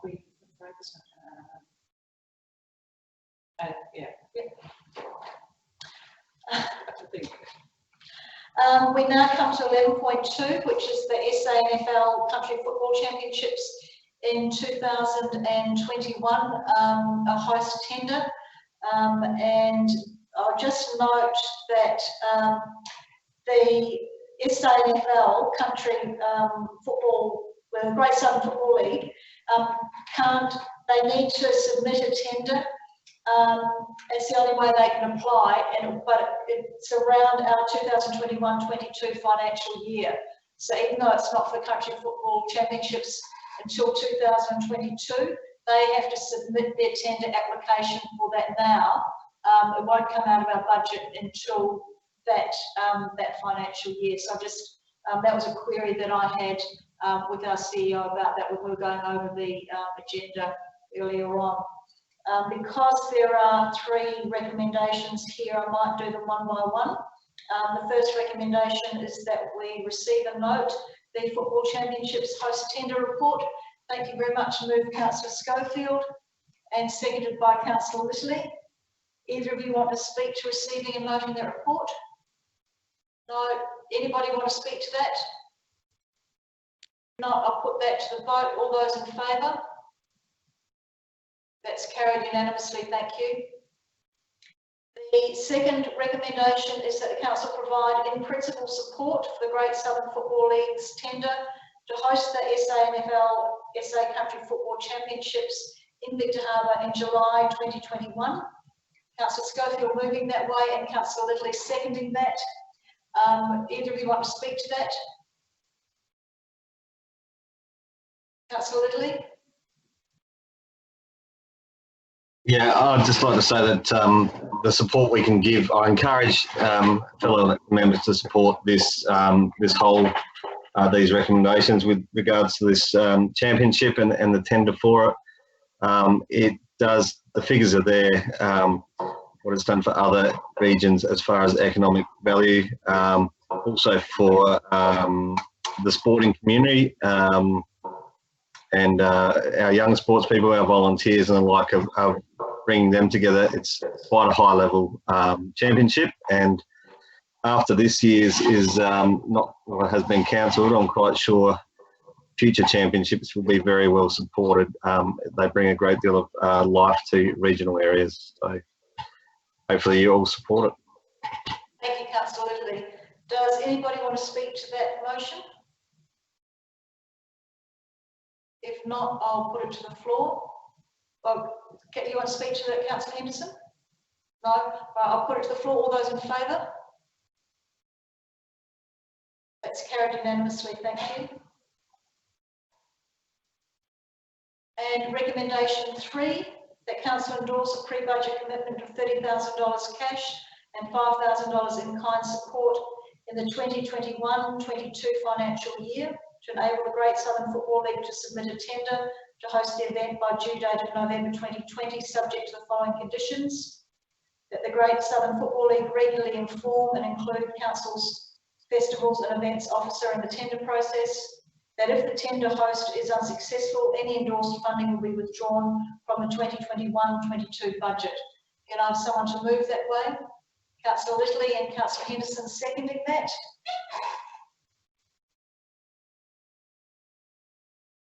Either of you want to speak to that? Councillor Littley, you don't want to speak to it as a mover? Councillor Henderson? I just want to reiterate what Councillor Littley already said. I think this is a great idea. It will bring a lot of interest to our region, and I think we're blessed in having them approach us to run this event. Thank you. Does anybody else want to speak to that? Councillor, I'll wait to the end, Councillor Littley, and then I'll have a chance to wrap up debate. Did I see your hand going up, Councillor Kemp?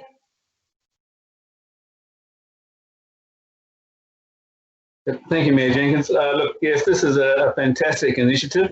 We just discussed the major event policy, and I think this will fit in quite well, actually. It does bring a lot of people to the towns, the region, accommodation, food, great competition for 2 days. I've looked at these events before around the state. They are so successful, and it really promotes Aussie rules football in the regional, you know, to support our local clubs, as well as the female footballers now will be involved in this competition. So I think it's just a fantastic initiative. I hope we're successful. Thank you. Thank you, Councillor Kemp. Does anybody else want to speak to this? Councillor Charles? Yeah, I'm not sucking up or anything, but there are a lot of people who volunteer, as you'll see by these personal statements made in the back of the this agenda. And, you know, what we're probably committing to this is nothing compared with what they've done over the years. I know the names there, and what they do for the youth of the area and so on is magnificent. So that's all I want to say. Thank you, Councillor Charles. Councillor Littley, do you want to close the debate if nobody else wants to say anything? Thank you. Yeah, I will. Thank you. I just want to reinforce the fact that these there's a great deal of effort, and it's highly competitive going for these kinds of events. Regions all around, you can see, will be tendering for it. So while we seem to be moving in the right direction and supporting it now, I encourage our council fellow elected members to continue to do that as they go through that process, and show that we're united and right behind this tender. The other benefits with this is getting an event like this right and doing a really good job. It's just a trigger for other events, and for us to be able to tender for, go after other events, such as Masters Games, other sporting codes, and the like there. If we can show that we can win the event and then do it right, and I'm sure that with the expertise that we have across our football clubs in this region, we can do it right. And Councillor Charles is absolutely right. There's a great deal of volunteer workers and administrators that are behind this. So getting it right is key. So from woe to go, if we can get a great deal of support, then the Great Southern Football League has the best chance of actually winning this bid. Thank you, Councillor Littley. That closes the debate. I'll ask all those in favour to raise your hand, please. That's carried unanimously. Thank you very much.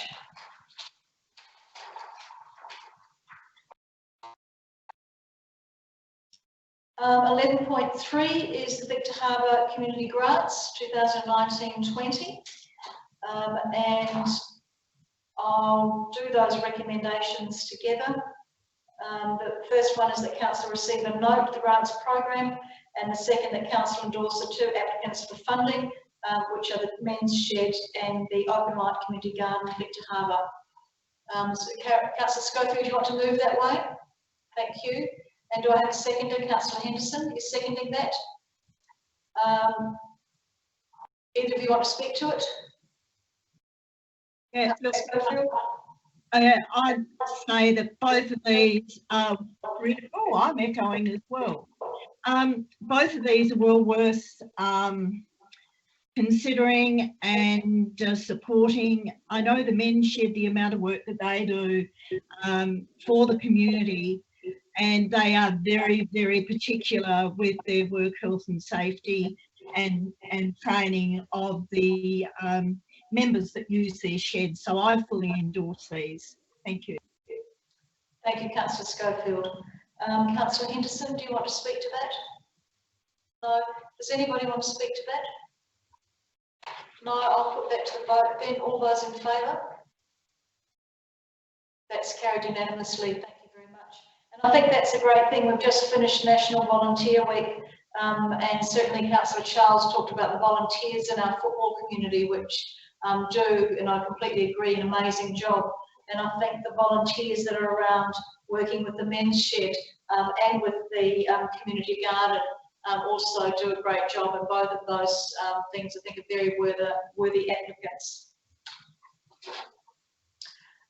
We now come to 11.4, which is the Main Street Precinct Master Plan. Yes, I did put that. It was unanimous. You voted, didn't you? Yes. Yeah. Thank you. Sleeping mode. Usually it's me. 11.4, the Main Street Precinct Master Plan. Someone coming from that. I didn't decide if we didn't. The recommendation is, and I'll do that recommendation 1 and 2 together. The first one is that Council receive and note the Master Plan Stage 5 Design Report. And the second one is that Council endorse the design direction for the Main Street Precinct Master Plan Stage 5, based on the guiding design principles stated within the key design moves commentary of the section of that report. Would someone like to move that way? Councillor Henderson, thank you. And seconded, Councillor Schofield. Do either of you want to speak to that? No, does anybody want to speak to that? If not, I'll put it to the vote. All those in favour?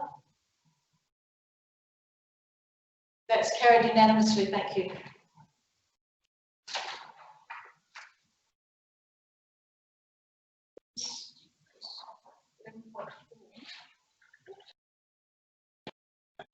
We got to 13.1. What happened to 12? 13.1 is the licence renewals for depot community storage sheds. Councillor Schofield? I'm declaring a perceived conflict of interest for this because I am a member of Zonta. So I will stay in the meeting but not be involved in any discussion. Thank you, Councillor Schofield. I also have a perceived conflict of interest in this, as I'm a member of Rotary Victor Harbor. I will be staying in the meeting and I will vote if I do need to vote. This is a perceived conflict. Councillor Hales? I similarly have a perceived conflict of interest as a member of the Rotary Club of Victor Harbor. I would normally leave the chamber, so I'm unsure if we leave the meeting or are put into a breakout room or something and brought back, or... It's a perceived conflict, Councillor Hales, so it's completely up to you how you want to deal with it. I want to leave the meeting and I'll return once the item's done. I'm just asking about how that's done in this format. Karina can pop you into a breakout room, so you... Thank you. Are you able to do that, Karina?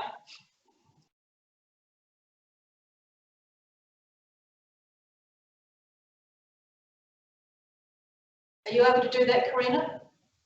Put Councillor Hales in a breakout room? She's just doing it. Thank you. Councillor Robertson? Yes, Mayor, I perceive conflict of interest from the Victor Harbor, Rotary Club of Victor Harbor, but I'll be staying in the chamber. Okay.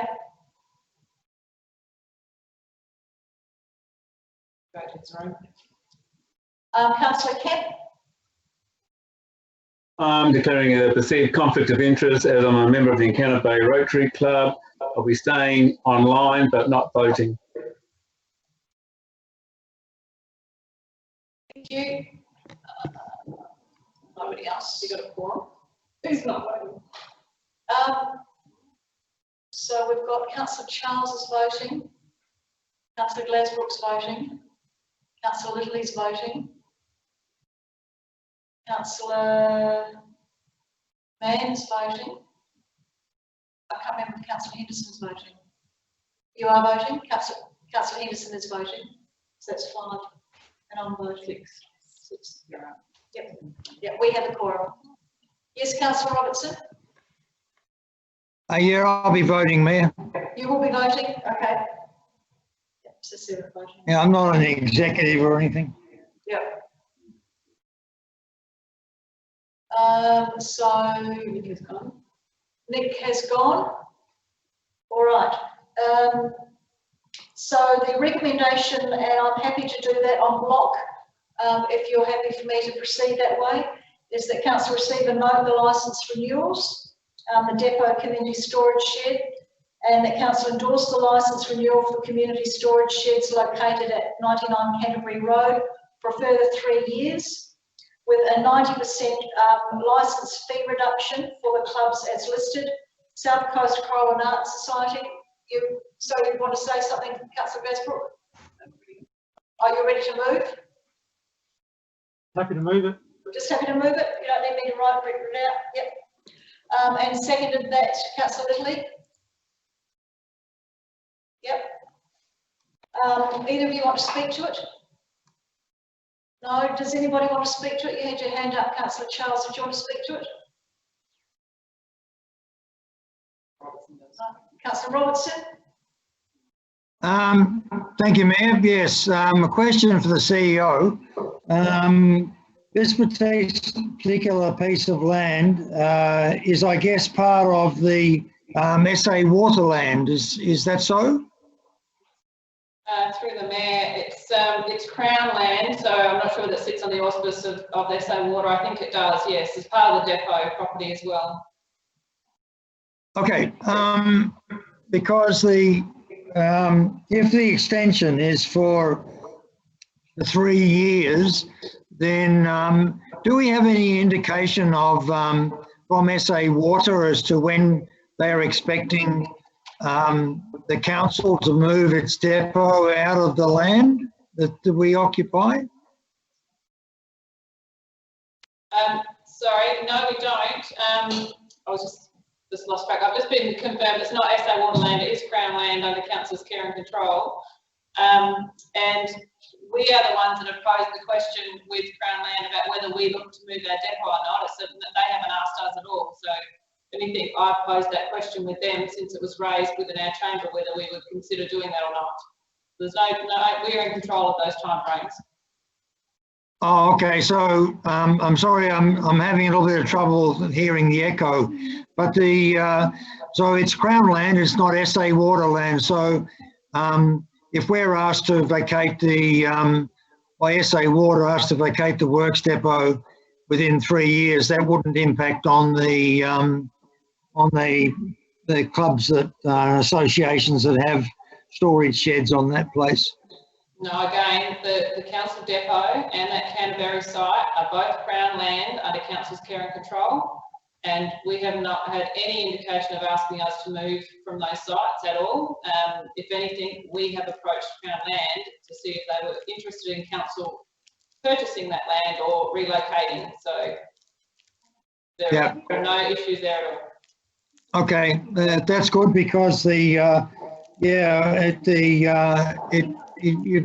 for many of these clubs, it would be a major job to be moving their sheds away from that particular location, which is very handy for them. So yeah, 3 years seems like a long time, but sometimes it can take a bit of money to move those sheds, and they need time to mobilise those funds. So yeah, that's good. If anything, Councillor Robertson, just to add to that, you know, the terms may have been longer, but we have kept them at 3 years, one for council to have the ability to review, but also because council has had that discussion around those locations and whether or not we would look to improve those facilities, but wouldn't look to improve them on that site if council was considering moving. So they're the types of conversations that we need to be having, but those clubs also need to have security that they have ongoing access and use of those facilities in the meantime. But they are, I've been down there and had a site inspection myself, so just trying to make the facilities as accessible as possible for those clubs at this current time. Thank you, Councillor Robertson. Councillor Henderson. I have a question. This may or may not be the appropriate time to ask this question, but a question that has come up in our Community Services Committee meetings several times is whether or not there would be possibly some storage space for our yak. Have accumulated quite a lot of crops and equipment and presently have to store them in their own homes. Would there be any room in these facilities for them to store their equipment? Again, off the top of my head through the Mayor, there is a waiting list to access any of those spaces down there. They're highly sought after. So again, I would suggest that via Lucretia, she can make contact with us to see what other facilities we may have or other arrangements. But storage facilities are highly sought after within this community by our community groups, and that's why we should be looking longer term about what other facilities we can provide. Thank you. Thank you, Councillor. Does anyone else have anything they would like to say? Contribute? Otherwise, Councillor Glasbrook, do you want to close the debate? No. All right, I'll put that to the floor. All those in favour? 1, 2, 3, 4, 5. Oh, sorry. They're not voting. Oh, they're not voting. Sorry. Okay. 1, 2, 3, 4, 5, 6. That's carried. Thank you very much.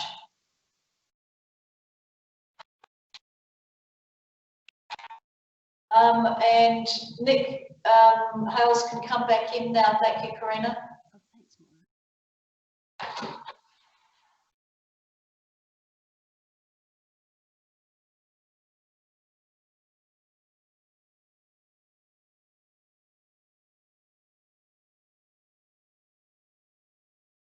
Hello, welcome back. We now are up to item 13.2. COVID-19 lease/licensed sporting and community club assistance grant. The first recommendation is the council note the lease licensed sporting community grant assistance grant report. Would someone like to move that way?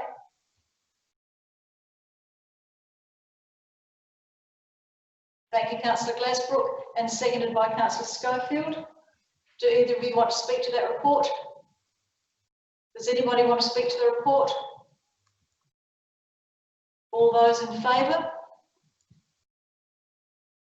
That's carried unanimously, thank you. Recommendation 2, I won't read it all out. I'll take it as read unless anyone wants me to read it out. Would someone like to move recommendation 2? Thank you, Councillor Henderson, and seconded by Councillor Glasbrook, thank you. Either of you want to speak to recommendation 2? Does anybody want to speak to recommendation 2? Councillor Kemp. Just a question to the CEO. Thanks, Mayor Jenkins. Just got to clarify, I had a bit of a mind blank. We are on item 13.2, are we? Yes. Yeah, thank you. This $10,000, that will increase our contribution to the COVID-19 program from council to, if this goes through, to $475,297, which is a fair bit of money which is being contributed to our community. I think it's fantastic our council's done that. I'm just wondering, CEO, is there anything else in the pipeline coming that we're not aware of, which may be coming to council before end of June? So this is for the 2021 budget, Councillor Kemp. It's not, so it doesn't add to the 465,000, sorry, is in the 1920 budget of COVID responses. This one is adding to the 2021 budget. Thank you. I'll stand corrected. Thank you.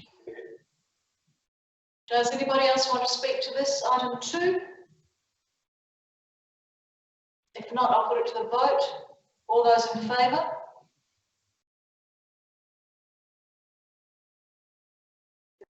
That's carried unanimously. Thank you very much. Recommendation 3, that council delegate authority to the chief executive to determine eligibility for utilities and insurance assistance for the existing not-for-profit clubs during this period and apply accordingly.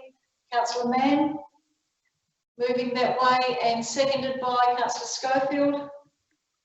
Either of you want to speak to that? Anyone want to speak to that?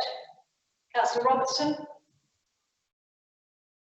Thank you, Mayor. Yes, a question for the CEO, please. I'm sure that she's given some thought to this, but can you give us an idea of what she would be looking for in terms of the eligibility for assistance from the sporting groups? Because the a maximum 1,500 per club means, well, essentially, if it's all I mean, maximum of 6 clubs that could benefit from this, but I'm sure there'll probably be more.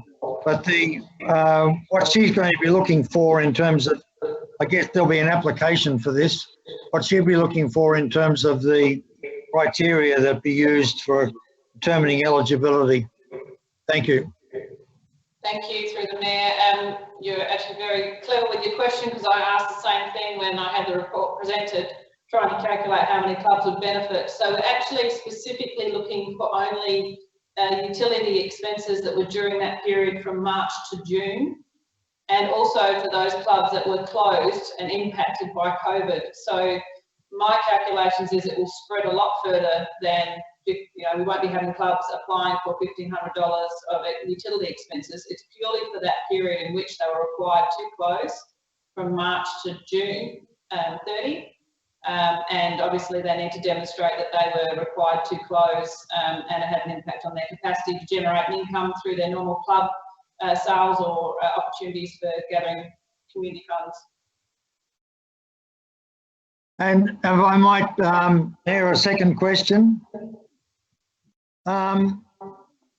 Is that okay, a second question? Yes, that's fine.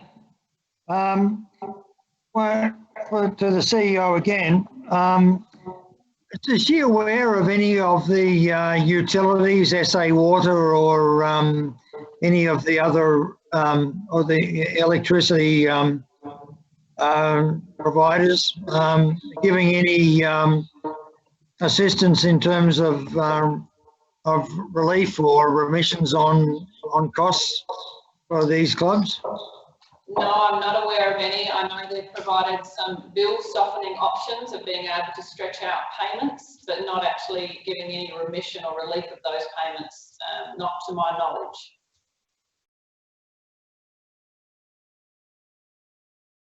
Does anybody else want to speak to this motion? If not, I'll put it to the floor. All those in favour? That's been carried unanimously, thank you.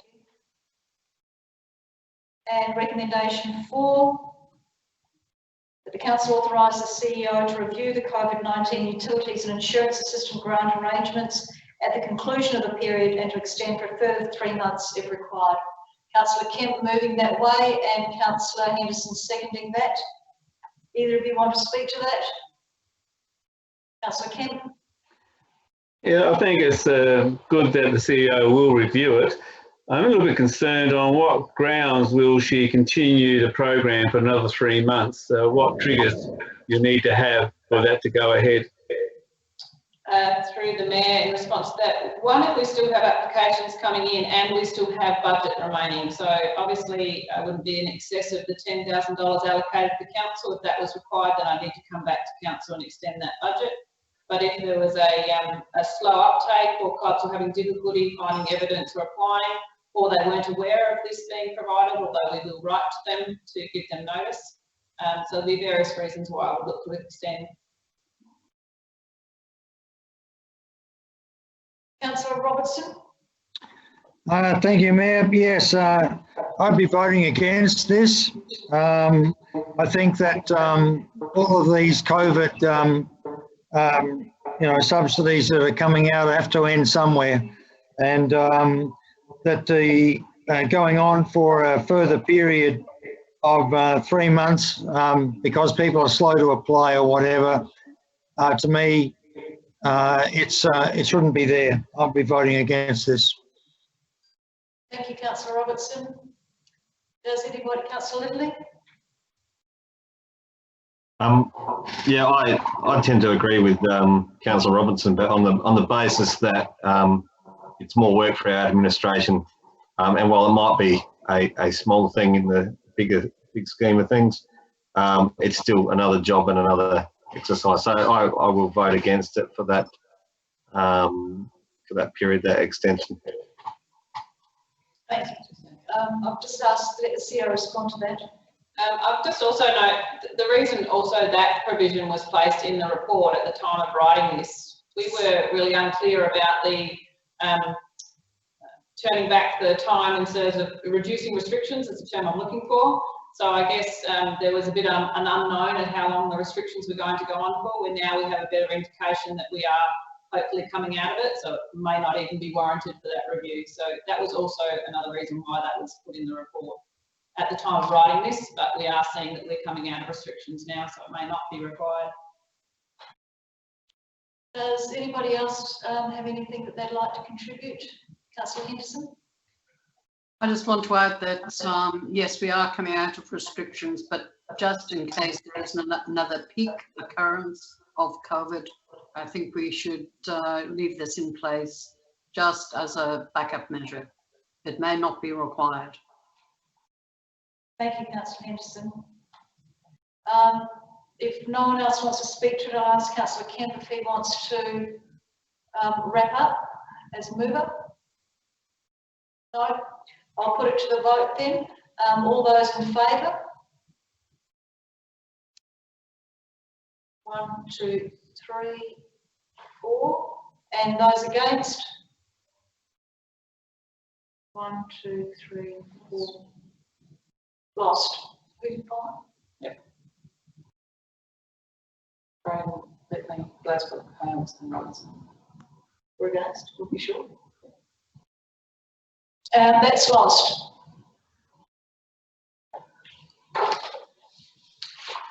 Um, 13.3 is the Footpath and Pedestrian Strategy Consultation Report, and I'll do those 2 recommendations en bloc, unless anybody doesn't want that to happen. And so I would like a mover for those 2 recommendations. Thank you, Councillor Henderson. And somebody to second that? Councillor Charles? Do either of you want to speak to it? No? No, Councillor Littley, do you want to speak to it? No? Just say that, your hand up. Does anybody want to speak to that? If not, I'll put it to the vote. All those in favour? 1, 2, 3, 4, 5, 6. That's carried unanimously, thank you.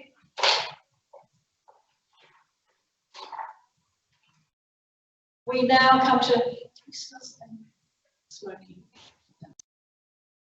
we now come to 13.4, Franklin Parade Pedestrian Improvement Concept Options, the public consultation report.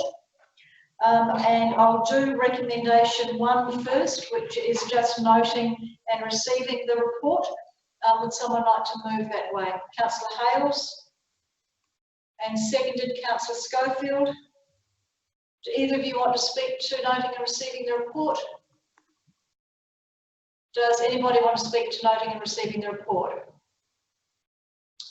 I'll put that to the vote then. All those in favour? That's carried unanimously, thank you. Option 2, that council endorse the pedestrian improvement concept option 1 to proceed to the detailed design. Would someone like to move that way? Councillor Henderson and Councillor Hales again. And I was, yeah. Do either of you want to speak to that? Councillor Henderson? I don't want to speak to it. I have a question. I note that there is no budget implication. Is that because it will proceed to detailed design in-house within council? Sorry, can you answer? I didn't catch that question. There's no budget implication. Is that because it's being done in-house? And it's actually within this financial year's budget. Glenn is up on screen now, ready to answer that question. Oh, sorry, Glenn. Would you Yeah, like through to- the Mayor. Yes, there's money in the budget for this current financial year. It's approved to move towards the design. Thank you. Yes, thank you. Thank you. I'll just ask Councillor Hales as the second. Do you want to speak to this at all? No? Councillor Charles, you had your hand up? I was just waving to Glenn. I haven't seen him all night. It was good to see him.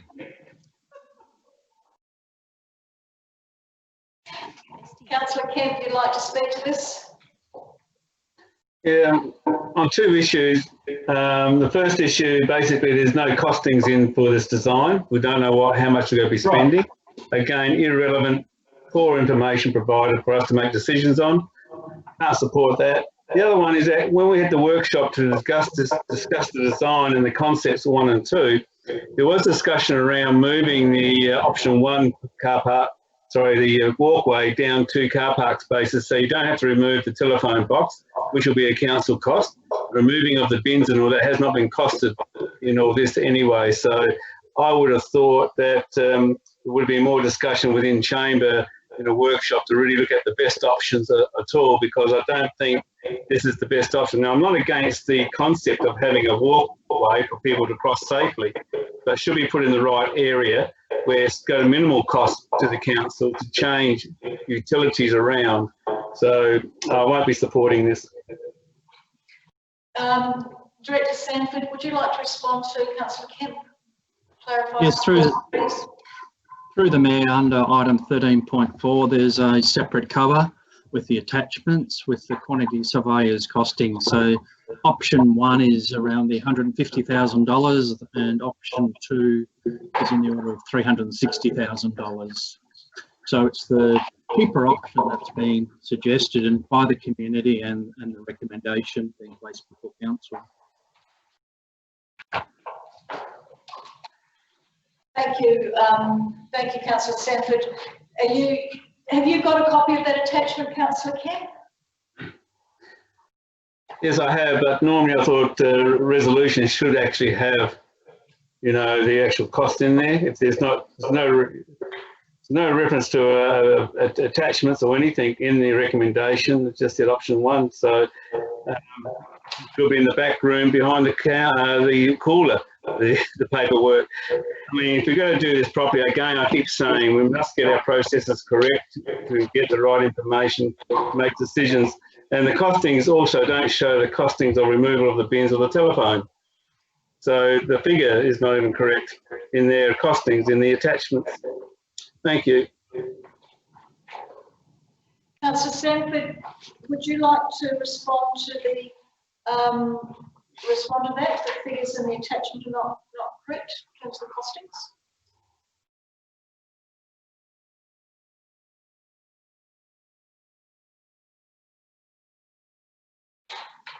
Yeah, through the Mayor, the costings are just an indicative. We don't really know what it will cost until the full design's complete. But based on the concepts, that's the best estimate we can have to know what the implementation of option 1 and 2 would be.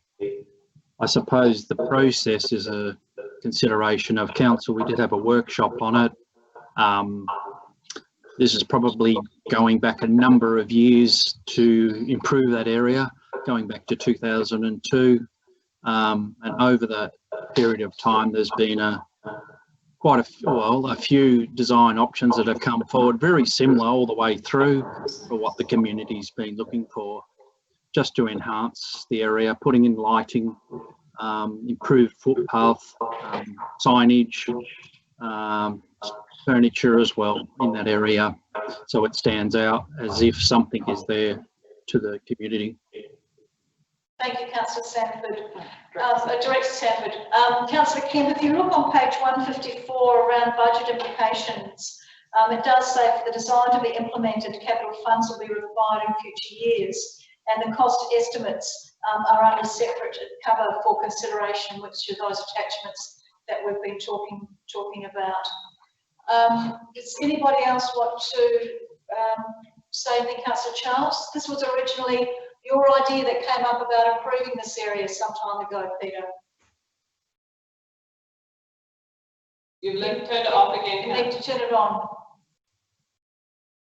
If you touch the button too hard, it turns on, then turns off. I'm afraid I got man fingers. Yes, I did. Glenn Sanford did mention that it was 2002 it was first brought up. I didn't realise that, but my concern at the time was pedestrians, particularly children, rushing across the road, and just wondering what the speeds of traffic was past that area. And we know we could tidy it up and it'd just be magnificent, and it might encourage the businesses there to throw some money around as well, or landlords, and improve their facilities. It's a curious little location. It can go on, as far as I'm concerned, for another couple of years the way it is, and I don't know how you leave the society or adjourn it or whatever, but having brought it up in the first instance, I think really we've gone as far as we need to go right now. It would be lovely to do it, but we need to pull our heads in a bit somehow with money for this next financial year. If it's going to be a possible $100,000 or $80,000, perhaps it's not the time to do it right now, because we can always sort it out in the budget, of course, in the final budget meeting, or maybe there's two to go. But the research you did, Glenn Sanford, with the traffic flow proved that people weren't speeding through that area. I really don't know what else to say. I'd love personally to see it done up, because these people, these traders outside town, they deserve some care and love as well. It's a very popular area, very popular for those who live in Encounter Lakes and the fairly intense living area there. It's one person per every 15 houses in some parts of Encounter Bay. But it's a popular little spot, and so I'm in two minds. All very well, I think I'd like to see what others think anyway, but I don't think I'll vote for this time. Thank you. I just might ask the CEO to respond to that, Councillor Charles, and then Councillor Robertson. I've got you on my list. Through the Mayor, just in response, we're not looking at constructing this either this year or even the next financial year. There's no provision in the budget for next financial year for this construction. This is about completing those detailed designs, and this is about having another project that is shovel ready if and when council is in a better financial position to undertake this work. So this is the closest you've got in some time to actually getting this finalised in regards to having a good design and having it shovel ready for when funds are available, but it's not budgeted for next financial year. And we do not have the capacity to do this job next financial year. But we have the funds now to finish those concept designs and detailed designs. Good, I understand that, but that's going to cost money too to do the final designs. It's just a pity that there's one place that can offer some off-street parking, and that's Pars. At the back of Pars, they could take a few cars behind there, but it's really a parking issue, and I don't think everybody has to realise you can't get a park there. You've got to walk to it. Or cycle to it. So anyway, yeah, look, I understand what you're saying. Shovel ready is the key to getting things done. Perhaps it isn't a good time to stop. I'll listen to other people's comments anyway. Thank you. Councillor Robertson. Thank you, Mayor. Yeah, the question for Glenn, please. What are the financial implications out of recommendation 2? The design is done to date, have, I guess, been paid for. If this is voted on, then there'll be more money for design work.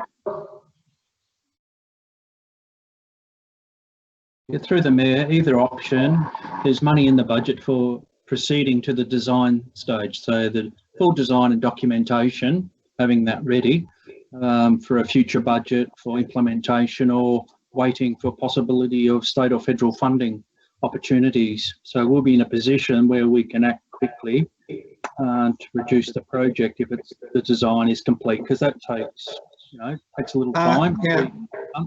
Sorry, I meant that if this is approved, would you see this additional? Do you know how much the additional design costs will be? And would they be accumulated out of 1920 or 2021?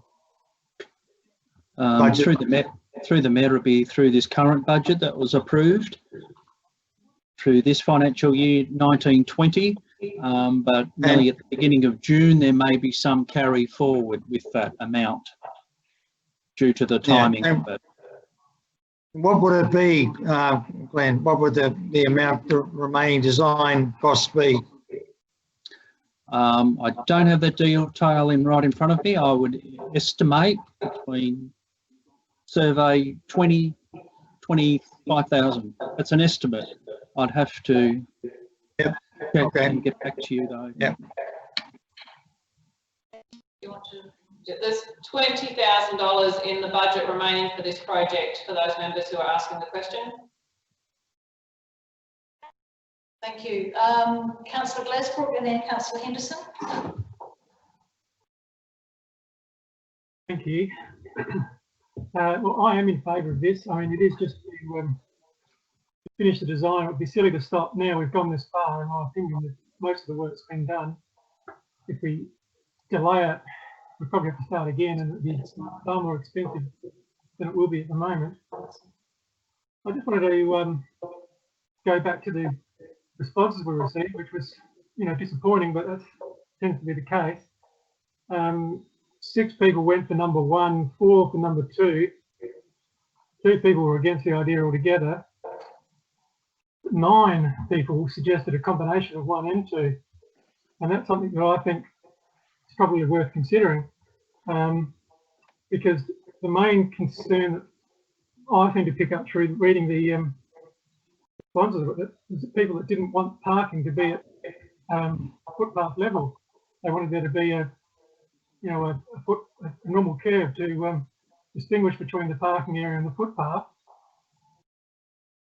So I'm sort of more in favour of Plan 2. That's why I'm saying this, because I would love to see a little bit more room there on the bicycle track side, and there could possibly be some tables and chairs and things there. It's a fantastic spot to sit and have a coffee if it's a nice day. So I'm wondering if, you know, if we find option 2 to put the parking back down to road level. The other thing that people were concerned about was they seemed to like the gap for the cars on the C side, which I found interesting because there's no gap on the, you know, the northern side, and people seem to survive, and yet they want to put that gap on the C side. But as I just said, I would tend to disagree with that and rather see that land go next to the bicycle track so people could sit there and enjoy it more. So I'm just wondering if we could, you know, progress this plan. I would love to see it go through to shovel ready, but maybe modify it slightly to take into some of the considerations of the public, and come up with a combination of more along the lines of number 2 though, just addressing the concerns of number 2. So that would be my option. Glenn, can I just talk to you? Can we do that? And sorry, Councillor Robertson, could you turn your microphone off? I think it's on and it's contributing to, yeah, thank you. Glenn, can we do that? Yes, through the Mayor, yes, certainly. We could have a look at that hybrid between 1 and 2 to take on the comments of the community that have provided responses. Yes, if you'd like to have an option or concept 3, being the hybrid, as Councillor Glasbrook suggested. So with, I mean, I'm wondering whether or not Councillor Henderson and Hales,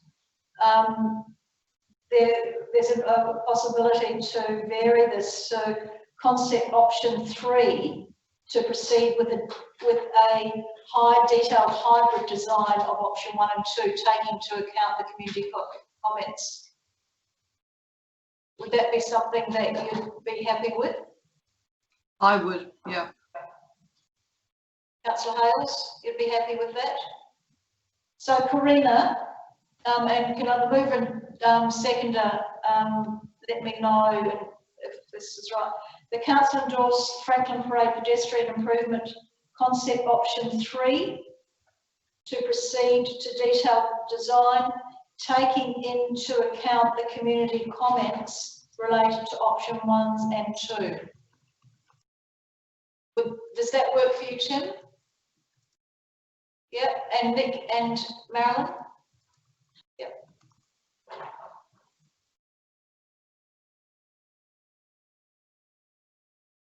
Can you read that back, Karina, when you've written it down? Yeah, just a minute.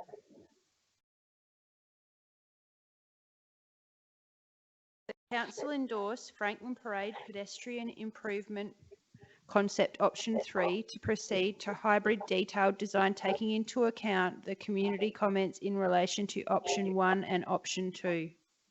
Yep, I think that's right. The mover and seconder. Yep. You happy with that, Councillor Glasbrook? Thank you. Does anybody else have anything that they would like to ask? Are there any questions relating to that? Councillor Kemp, do you have any questions or anything? Because I know that you've already spoken, I think, but if you No, I'm fine, thank you. Thank you.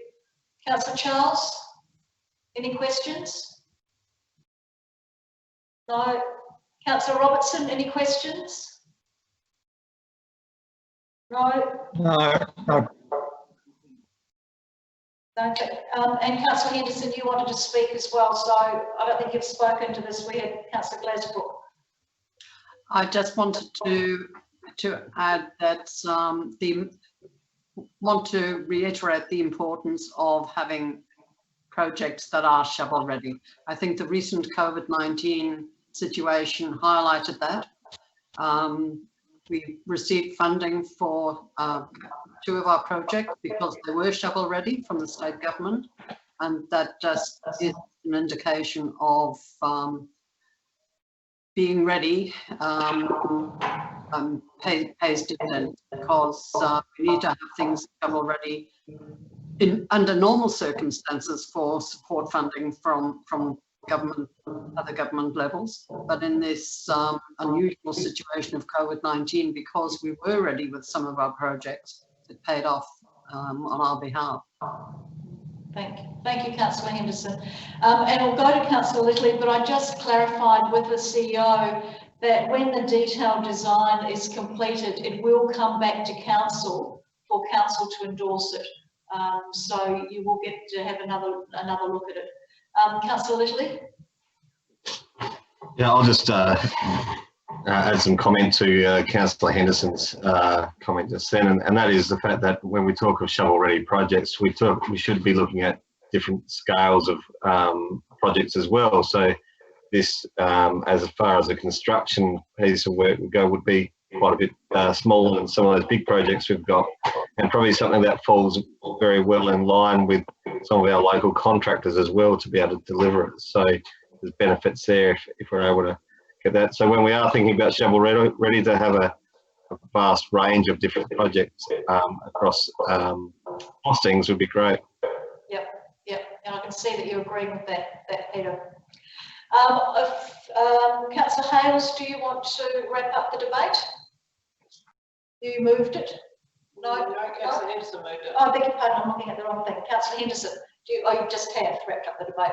I was looking at the completely wrong page. Nobody else wants to say anything? I'll put it to the vote. All those in favour? That's carried unanimously. Thank you very much. Hang on. Can you, sorry, all those in favour, can you put your hand up close to the screen? Sorry, to Councillor, that's carried. Thank you very much. Those against, Councillor Campbell. Yep. The time is 8 o'clock. Would you like to take a 10-minute break and come back in 10 minutes? Yep, beautiful. All right. For our community members, the screen will just go blank for a period of time, so if you'd like to stay on to watch, but the members will return in 10 minutes. Get yourself a cuppa. Thank you.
Okay, beautiful. We might get started. Is the live stream back on again?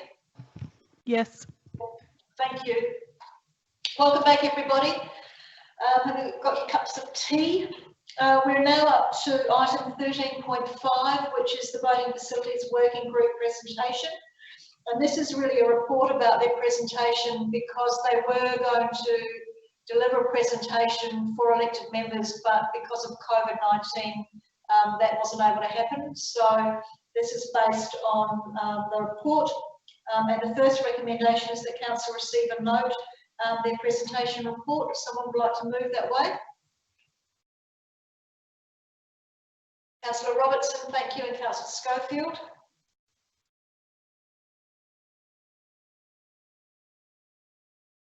Thank you. Do either of you want to say anything about receiving and noting the report? No. Councillor Schofield, no. Does anybody want to say anything in relation to that first recommendation? Not, I'll put it to the floor. All those in favour? Oh, it's a beautiful thing. Unanimous? Carried? The second recommendation is that consideration be given in the 2021 capital budget for indented parking on Franklin Parade, CCTV at the Bluff Boat Ramp, relocation of Franklin Parade public toilets to the Bluff Boat Ramp. Would someone like to move that way? Councillor Littley, you want to move that way? Yep, and seconded by Councillor Glasbrook. Councillor Littley, do you want to speak to that? Yeah, so we were only to say that this was well considered back in a time before, obviously before we had COVID, and when discussions were heavy about the management of that area, our boat ramp, and providing facilities in the region there. Pressures of the past with parking and the like, so, and also the need to cater to the many boaties that come down here and use the area. So it was considered well there, and I'm pleased that it's actually at least on the table in front of us now. So. Thank you, Councillor Littley. Councillor Glasbrook, do you want to speak to that as the seconder? No, just to agree with Councillor Littley, it's important that we cater to this. It's a big part of our attraction for people to come down to Victor Harbour, and we need to support it. So I hope everyone else does as well. Thank you. Thank you very much. Does anybody else want to speak to this? Councillor Charles, then Councillor Robertson. Thank you. I think we've got point 2, point 3. The relocation is probably the wrong word to use. I know we won't be relocating the toilets because they're a stone built toilet further down the road at Whalers Road. I can't understand why we wouldn't retain those toilets and have separate toilets up at the boat ramp. You really can't have too many toilets when you're walking.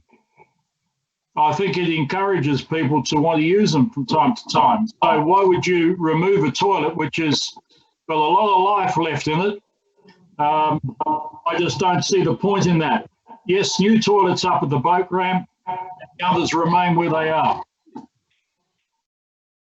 It's funny, Councillor Charles, I was just talking to the CEO about exactly that before this meeting started, given that those concrete or the brick toilets, Franklin Parade ones, won't be able to be relocated, they'll have to be demolished, and then there will be new toilets built at down by the boat ramp, because you're not going to cart all of those bricks and stones down there. And people have been talking about wanting the heritage of Victor Harbour, and yet you've got heritage there in that toilet block. Somebody might want to change that recommendation or change the wording of it with the agreement. Sorry, it's just a consideration from the committee. The council is considering those things as part of its budget. So this is purely receiving the working party's considerations, and they are already being considered as part of the 21-20 budget. Okay. 21 budget, sorry. So that can be changed in the 2021 budget deliberations, Councillor Charles, if it need be. Does anybody else want to say anything about that? Tim, you were smiling when I was talking about the relocation word. Do you want to close the debate? Oh no, you seconded that, didn't you? Councillor Robertson? Yeah, thank you, Mayor.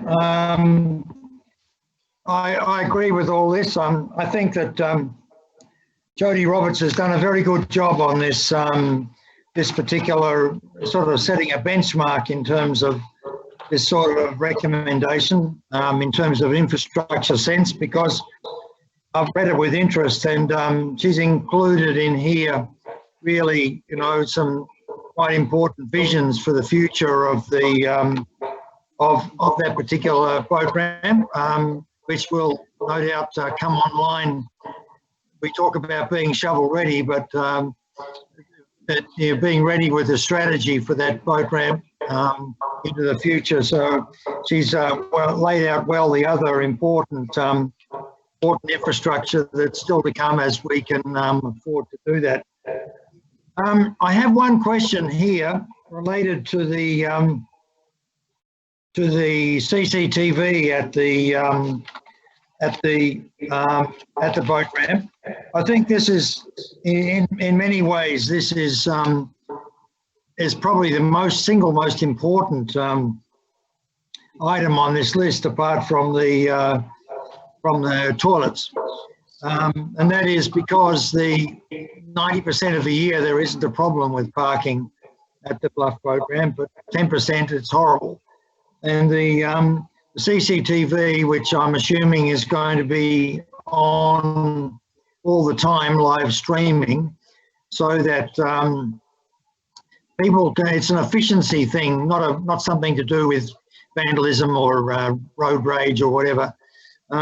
It's an efficiency thing, and that people will be able to look up, I hope, online and dial into that CCTV camera and be able to see whether or not there are any parking spots left at the Bluff boat ramp for them to make a decision as to when they come down there. So I think that's really important. But the question I would ask perhaps Victoria on this is that I'm interested in what's going on in the council in relation to the development of our public Wi-Fi and also our network of internet access and CCTV around the city.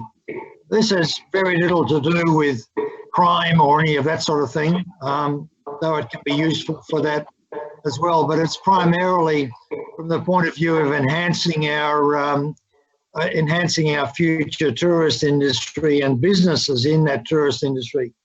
So at some stage, I think I've asked it, or if I haven't, I'm about to ask for a meeting with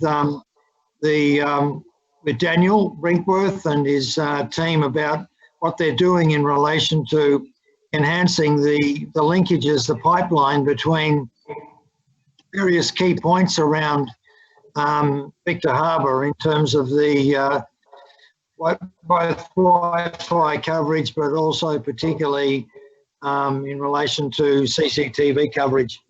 And so I'm just wondering if there's any, it's not just that the boat ramp itself needs would be very useful to have CCTV down there, but also other places around town. And where are we going in terms of a strategy for developing this kind of network? Because you're putting in place a backbone for it, then this is the time to be doing that. So that my understanding is that the poles or the wiring down at the Bluff boat ramp are already cabled up for CCTV and Wi-Fi. I could have a comment from the CEO about that, please. Yep, I will try and provide a comment. So obviously council has been implementing a whole heap of infrastructure, the capability in any works that we've done in and around the city to ensure that we have connectivity to put through the type of connections you're talking about. Not initially it was around Wi-Fi, but not so much now, given that there are different technologies coming about that Wi-Fi is an option, but there are other capabilities that we can tap into. But that is more around that connectivity with our facilities and also ability to capture in more of the CCT footage. We do have some cameras in and around the city, and they tend to be put in spots at the moment where we tend to have issues. Yeah, I mean, I'm happy for you to talk to Daniel a little bit more about that in regards to our strategy. And the other person will be Karen Rapaczynski, who heads up that team. She may have something to add further. Yeah, if I might just add, I was thinking also of it in the sense that one of the issues that will be continuing to come up as Victor population expands into Victor is that parking will become at a premium, especially for the next 4 or 5 years, and that when we get down to this issue of getting our parking fees and so forth into sense, that monitoring that and also charging for parking, the CCTV will be very important.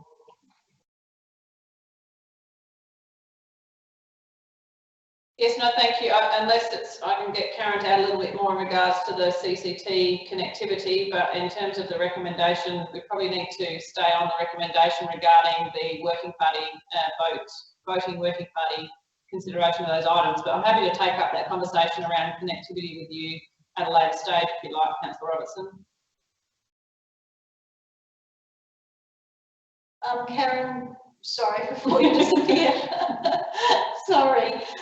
Would you like to add anything about the CCTV at the Bluff boat ramp in relation to what Councillor Robertson was saying? Thank you. Through the chair. Largely our strategy has been about putting conduit and just being ready for it to expand our network into the future.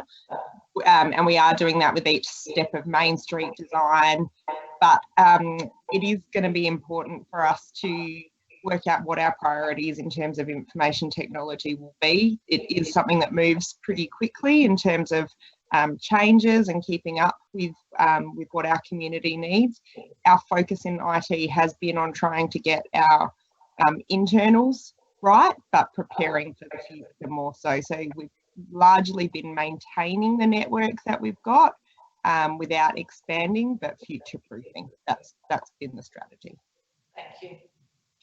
Glenn, did you want to say, you've come on, I didn't know whether you wanted to say anything about the CCTV specifically at the boat ramp rather than wider usage?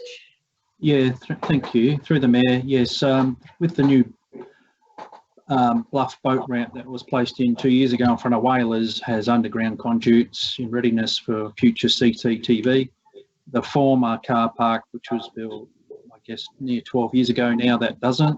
And the budget bid that was placed forward for putting in CCTV and live cameras allowed for that to occur. So I just wanted some context behind what we have done there in the latest car park development. Thank you. And I'm aware that Tacklebusters were looking at one stage of sponsoring, partly paying and sponsoring for any CCTV down there as well. So I don't know how those conversations have proceeded. Councillor Littley? I'll be closing debate. Is that? Okay, well, I'll just wait. Does anybody else want to speak before Councillor Littley closes debate? No, go ahead, Councillor Littley. No worries, thanks. I'd just like to bring it back to what the motion that's on the table, and that is with regards to those 3 points.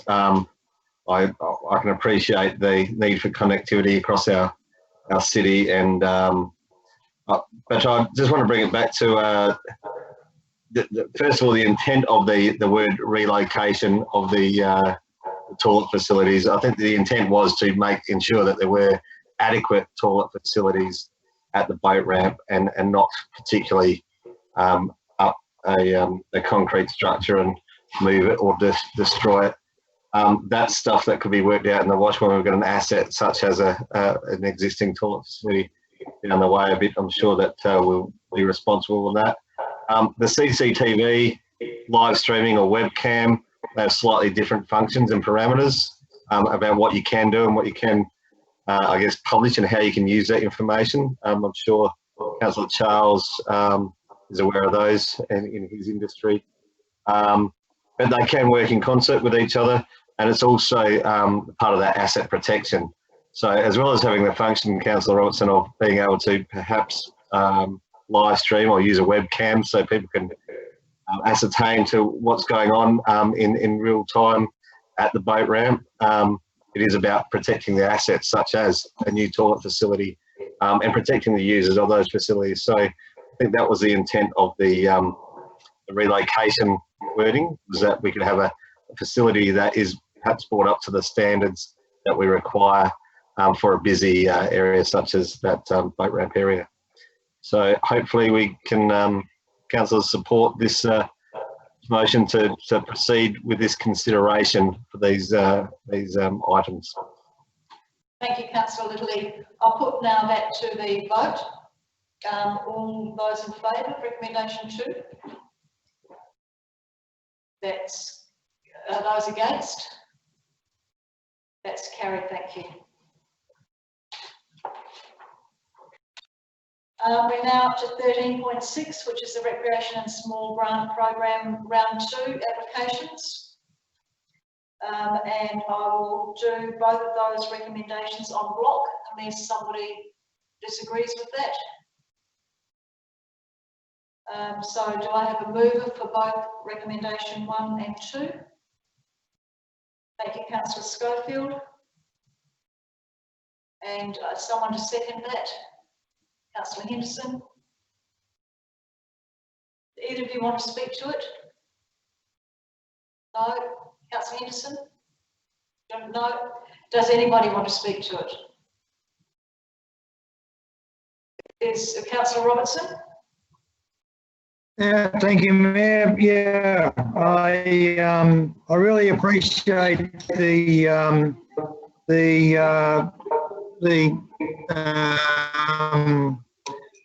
grant given to the Victor Harbor Golf Club, development of junior golf. And I just wish there was more of that emphasis in these grant programs to either enable people to join in, to pay membership fees or whatever to join in these sports, or particularly that they give some focus to the to junior development. So well done to the Victor Harbor Golf Club. Thank you very much. Does anybody else want to say anything? If not, I'll put the motion to the floor. All those in favour? That's carried unanimously. Thank you very much. And for benefit of those watching from home, congratulations to the South Coast Dance Association, the Victor Dragons, the Victor Harbor Cricket Club, Riding for the Disabled, and the Victor Harbor Golf Club. They've all received some small grants, which I'm sure they'll put to great use in the work that they do. We're now at 13.7, which is the George P. Fisher Playground Stage 2 design. And I'll take that recommendation en bloc. Once again, if someone would like to move it, Councillor Little, are you happy to move en bloc? And Councillor Hales seconding that. Do either of you want to speak to that? No? Does anybody want to speak to that? Councillor Kemp? Just more of a question, Mayor Jenkins. Any timbers going to be put into this design for future reference? We're going to take into consideration white ant treatment to ensure we get the right, in the design that we get the right type of timbers because of white ants. Just wondering how the stage 1 aspect is looking. Yeah, I'll ask Glenn. Glenn, if you could answer that one, that'd be great. Yeah, through the Mayor. Yes, stage 2 will definitely be taking that on board with the supplier to talk about the type of timber and any treatment that has occurred to the timbers, but being children safe and friendly as well as pet safe and friendly. So thank you for raising it, and I'll be following that up when we're talking with the supplier, part of our consideration. Thank you, Councillor. Thank you, Director Sanford. Any other questions or any other comments? If not, I'll put that to the floor. The chamber, all those in favour? That's unanimous. That's carried. Thank you very much. We now have minutes of council committee meetings, and the first one is the recommendation that we receive and note the minutes of the CEO Performance Review Committee meeting. Would someone like to move that way? Councillor Henderson, thank you very much. And seconded by Councillor Glasbrook. Either of you want to speak to that? No? Anybody want to speak to that or have any questions regarding those minutes? I'll put that to the floor. All those in favour? That's carried unanimously. Thank you very much. 14.2, the Audit Committee meetings minutes. I'm happy to do them on block if you're happy for those on block. Would someone like to move them on block? Councillor Glasbrook. And seconded by Councillor Henderson. Either of you want to speak to any of those recommendations? Councillor Glasbrook.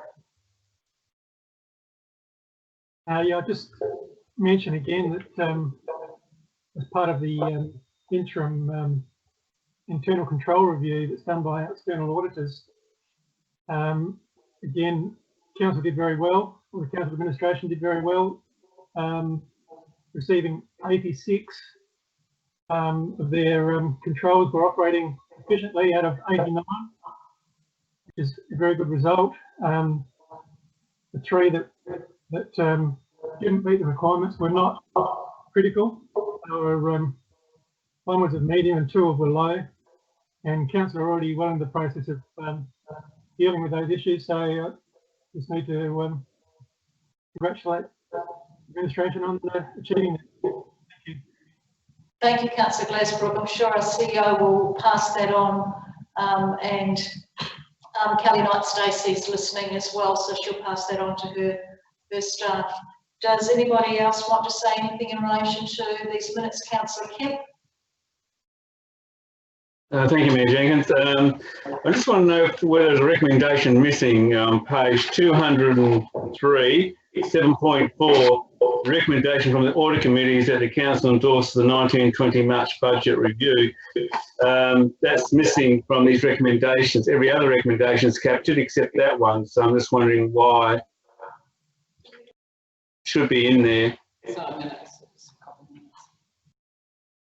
Yes, through the Mayor, the word recommendation should no doubt be there. Usually it's down at the top of the heading where it has that the Audit Committee recommend, and then the motion is down below that says that Council. And so usually that is extracted from the committee minutes and put into the council minutes. So the heading above is missing. Thank you. So should it be in there?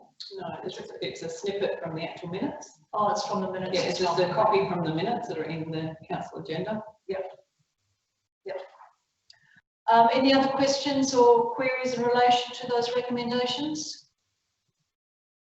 If not, I'll put them to the floor. All those in favour? That's carried unanimously. Thank you very much.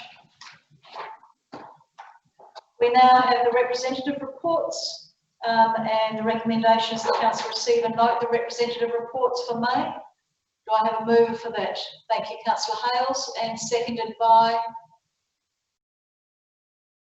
Councillor Schofield. Either of you want to speak to that? No, does anybody want to speak to that? If not, I'll put it to the floor. All those in favour? That's carried unanimously, thank you. 15.2 is the Victor Hunt Horse Tram Authority March budget review, and I'll do the first recommendation first. that the council receive and note the March budget review report. Would someone like to move Councillor Henderson and Councillor Schofield? Would either of you like to speak to receiving and noting the report? Does anybody have any questions or want to speak to receiving and noting the report?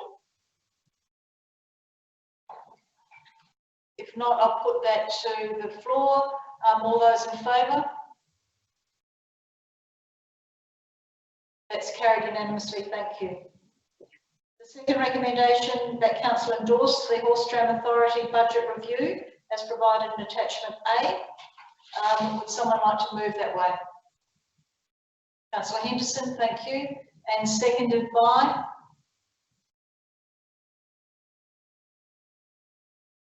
Councillor Schofield. Do either of you want to speak to that? Does anybody want to speak to that, or do they have any queries in relation to that?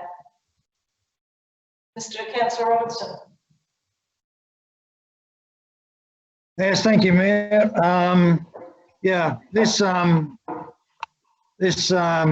budget review is really pretty disappointing, I think. I get it that this year is going to be a tough trading year for the horse-drawn tram because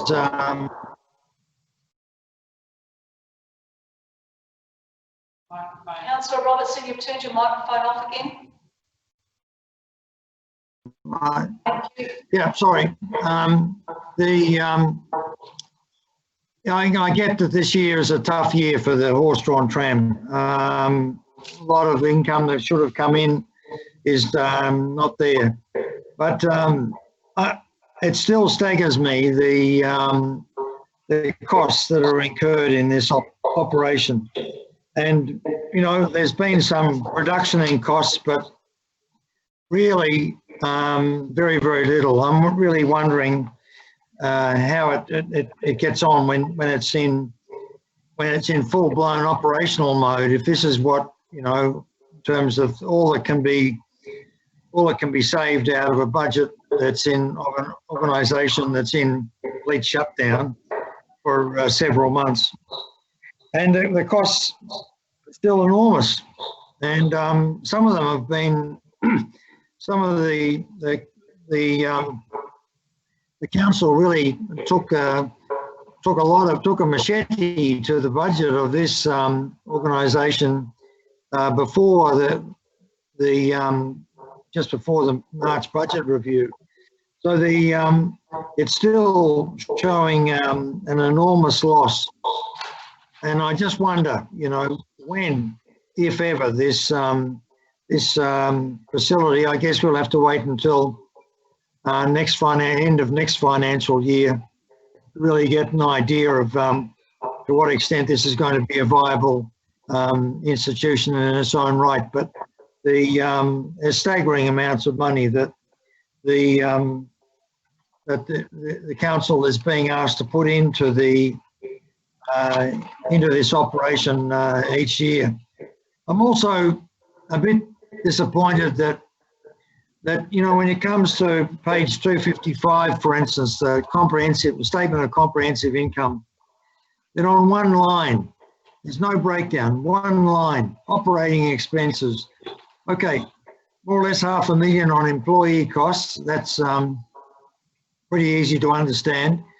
But, you know, a line of $300,000 on materials, contract and other expenses with no breakdown of what's in those. It's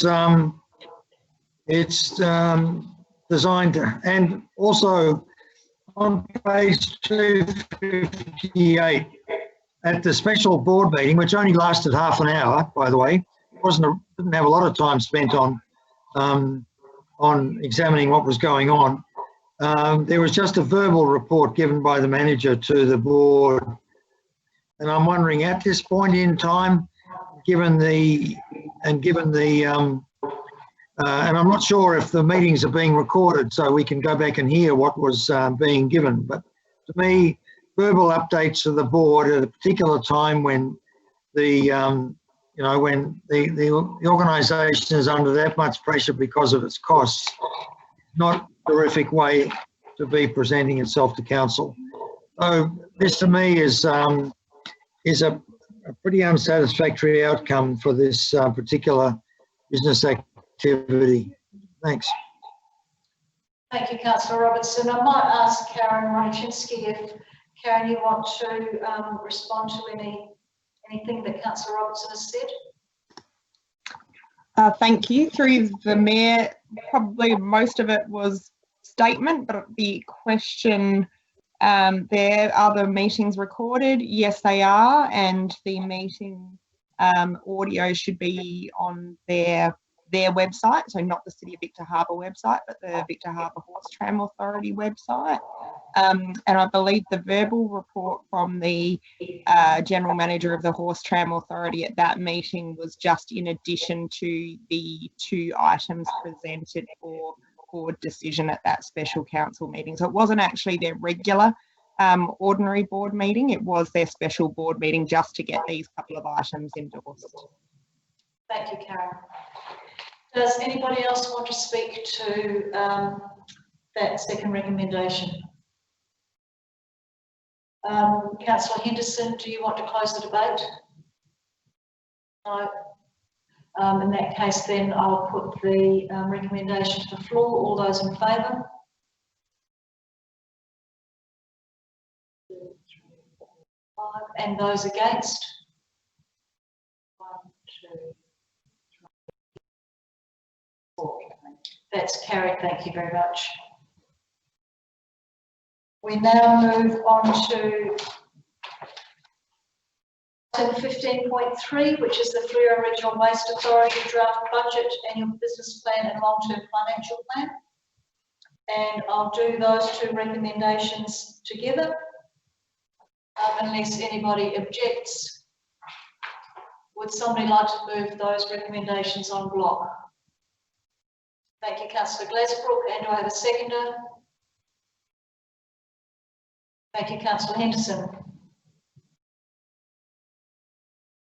Do either of you want to speak to that? No, I've really got nothing to say. We had a presentation recently from the Executive Officer of the Waste Authority. I think most questions were answered at that point. Yeah, thank you very much. Councillor Henderson, did you want to say anything? No.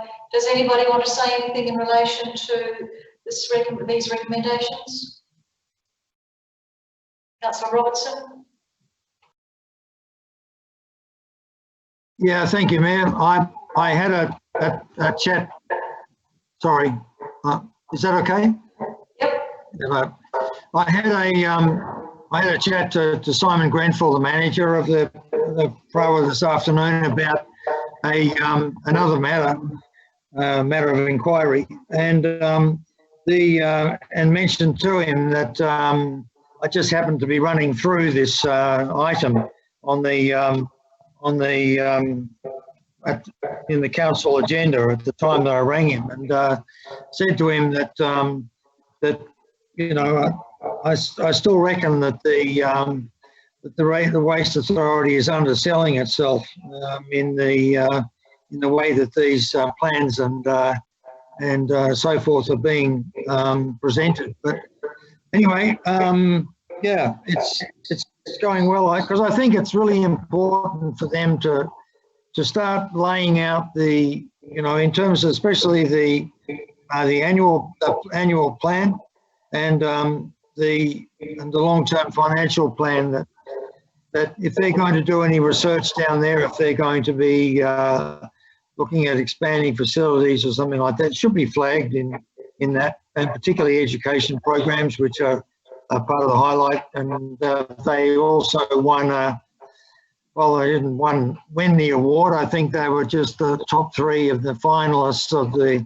state government award on, no, it was a local government award, I think, on collaboration between councils. So I guess people saw that in the last Friday's output from, I think it's Belinda.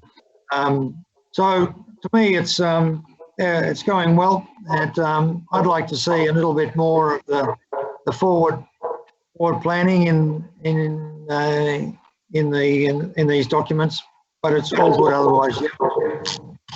Thank you. Does anybody else want to say anything in relation to the recommendation on block? If Councillor Glasbrook, you'll be closing debate. Yep. I have to close debate. No one else has had their hand up. Yeah, I'll just try and briefly answer some of Councillor Robertson's concerns there. This document is sort of fairly broad, as you've mentioned, and high level. We're going to spend a considerable amount of time in the near future sort of filling in the vacant spaces underneath, and I'm sure that we'll be seeking input from council. So, you know, you'll have the opportunity to contribute to that. So it should be a good process, I believe. Thank you, Councillor Glasbrook. I'll put the motion on block to the floor. All those in favour? That's carried unanimously. Thank you.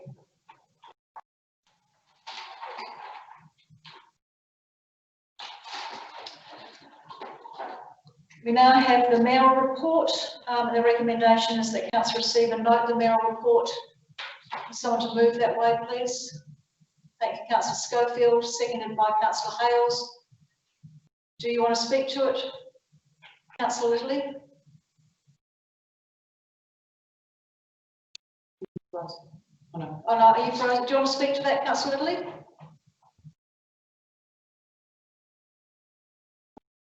No, it must be frozen on your end. I put it up to second it. That's all. Yep. No, that's all right. Does anybody want to speak to it? All those in favour of receiving the report? That's carried unanimously. Thank you.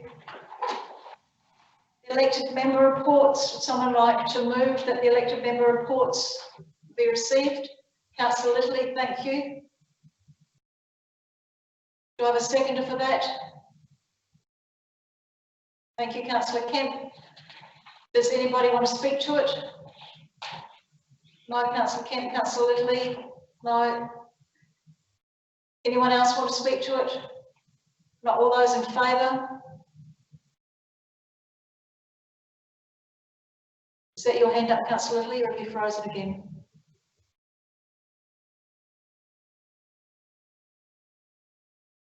Can't see his hand up. Those against?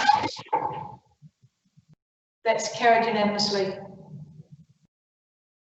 I had just frozen out there or dropped out and dropped straight back in, so I missed the prompting, but my hand was up for it. Beautiful. So that was unanimously passed. We now get to the confidential items, and no. Matters of urgency, questions on notice, motions. Page 306.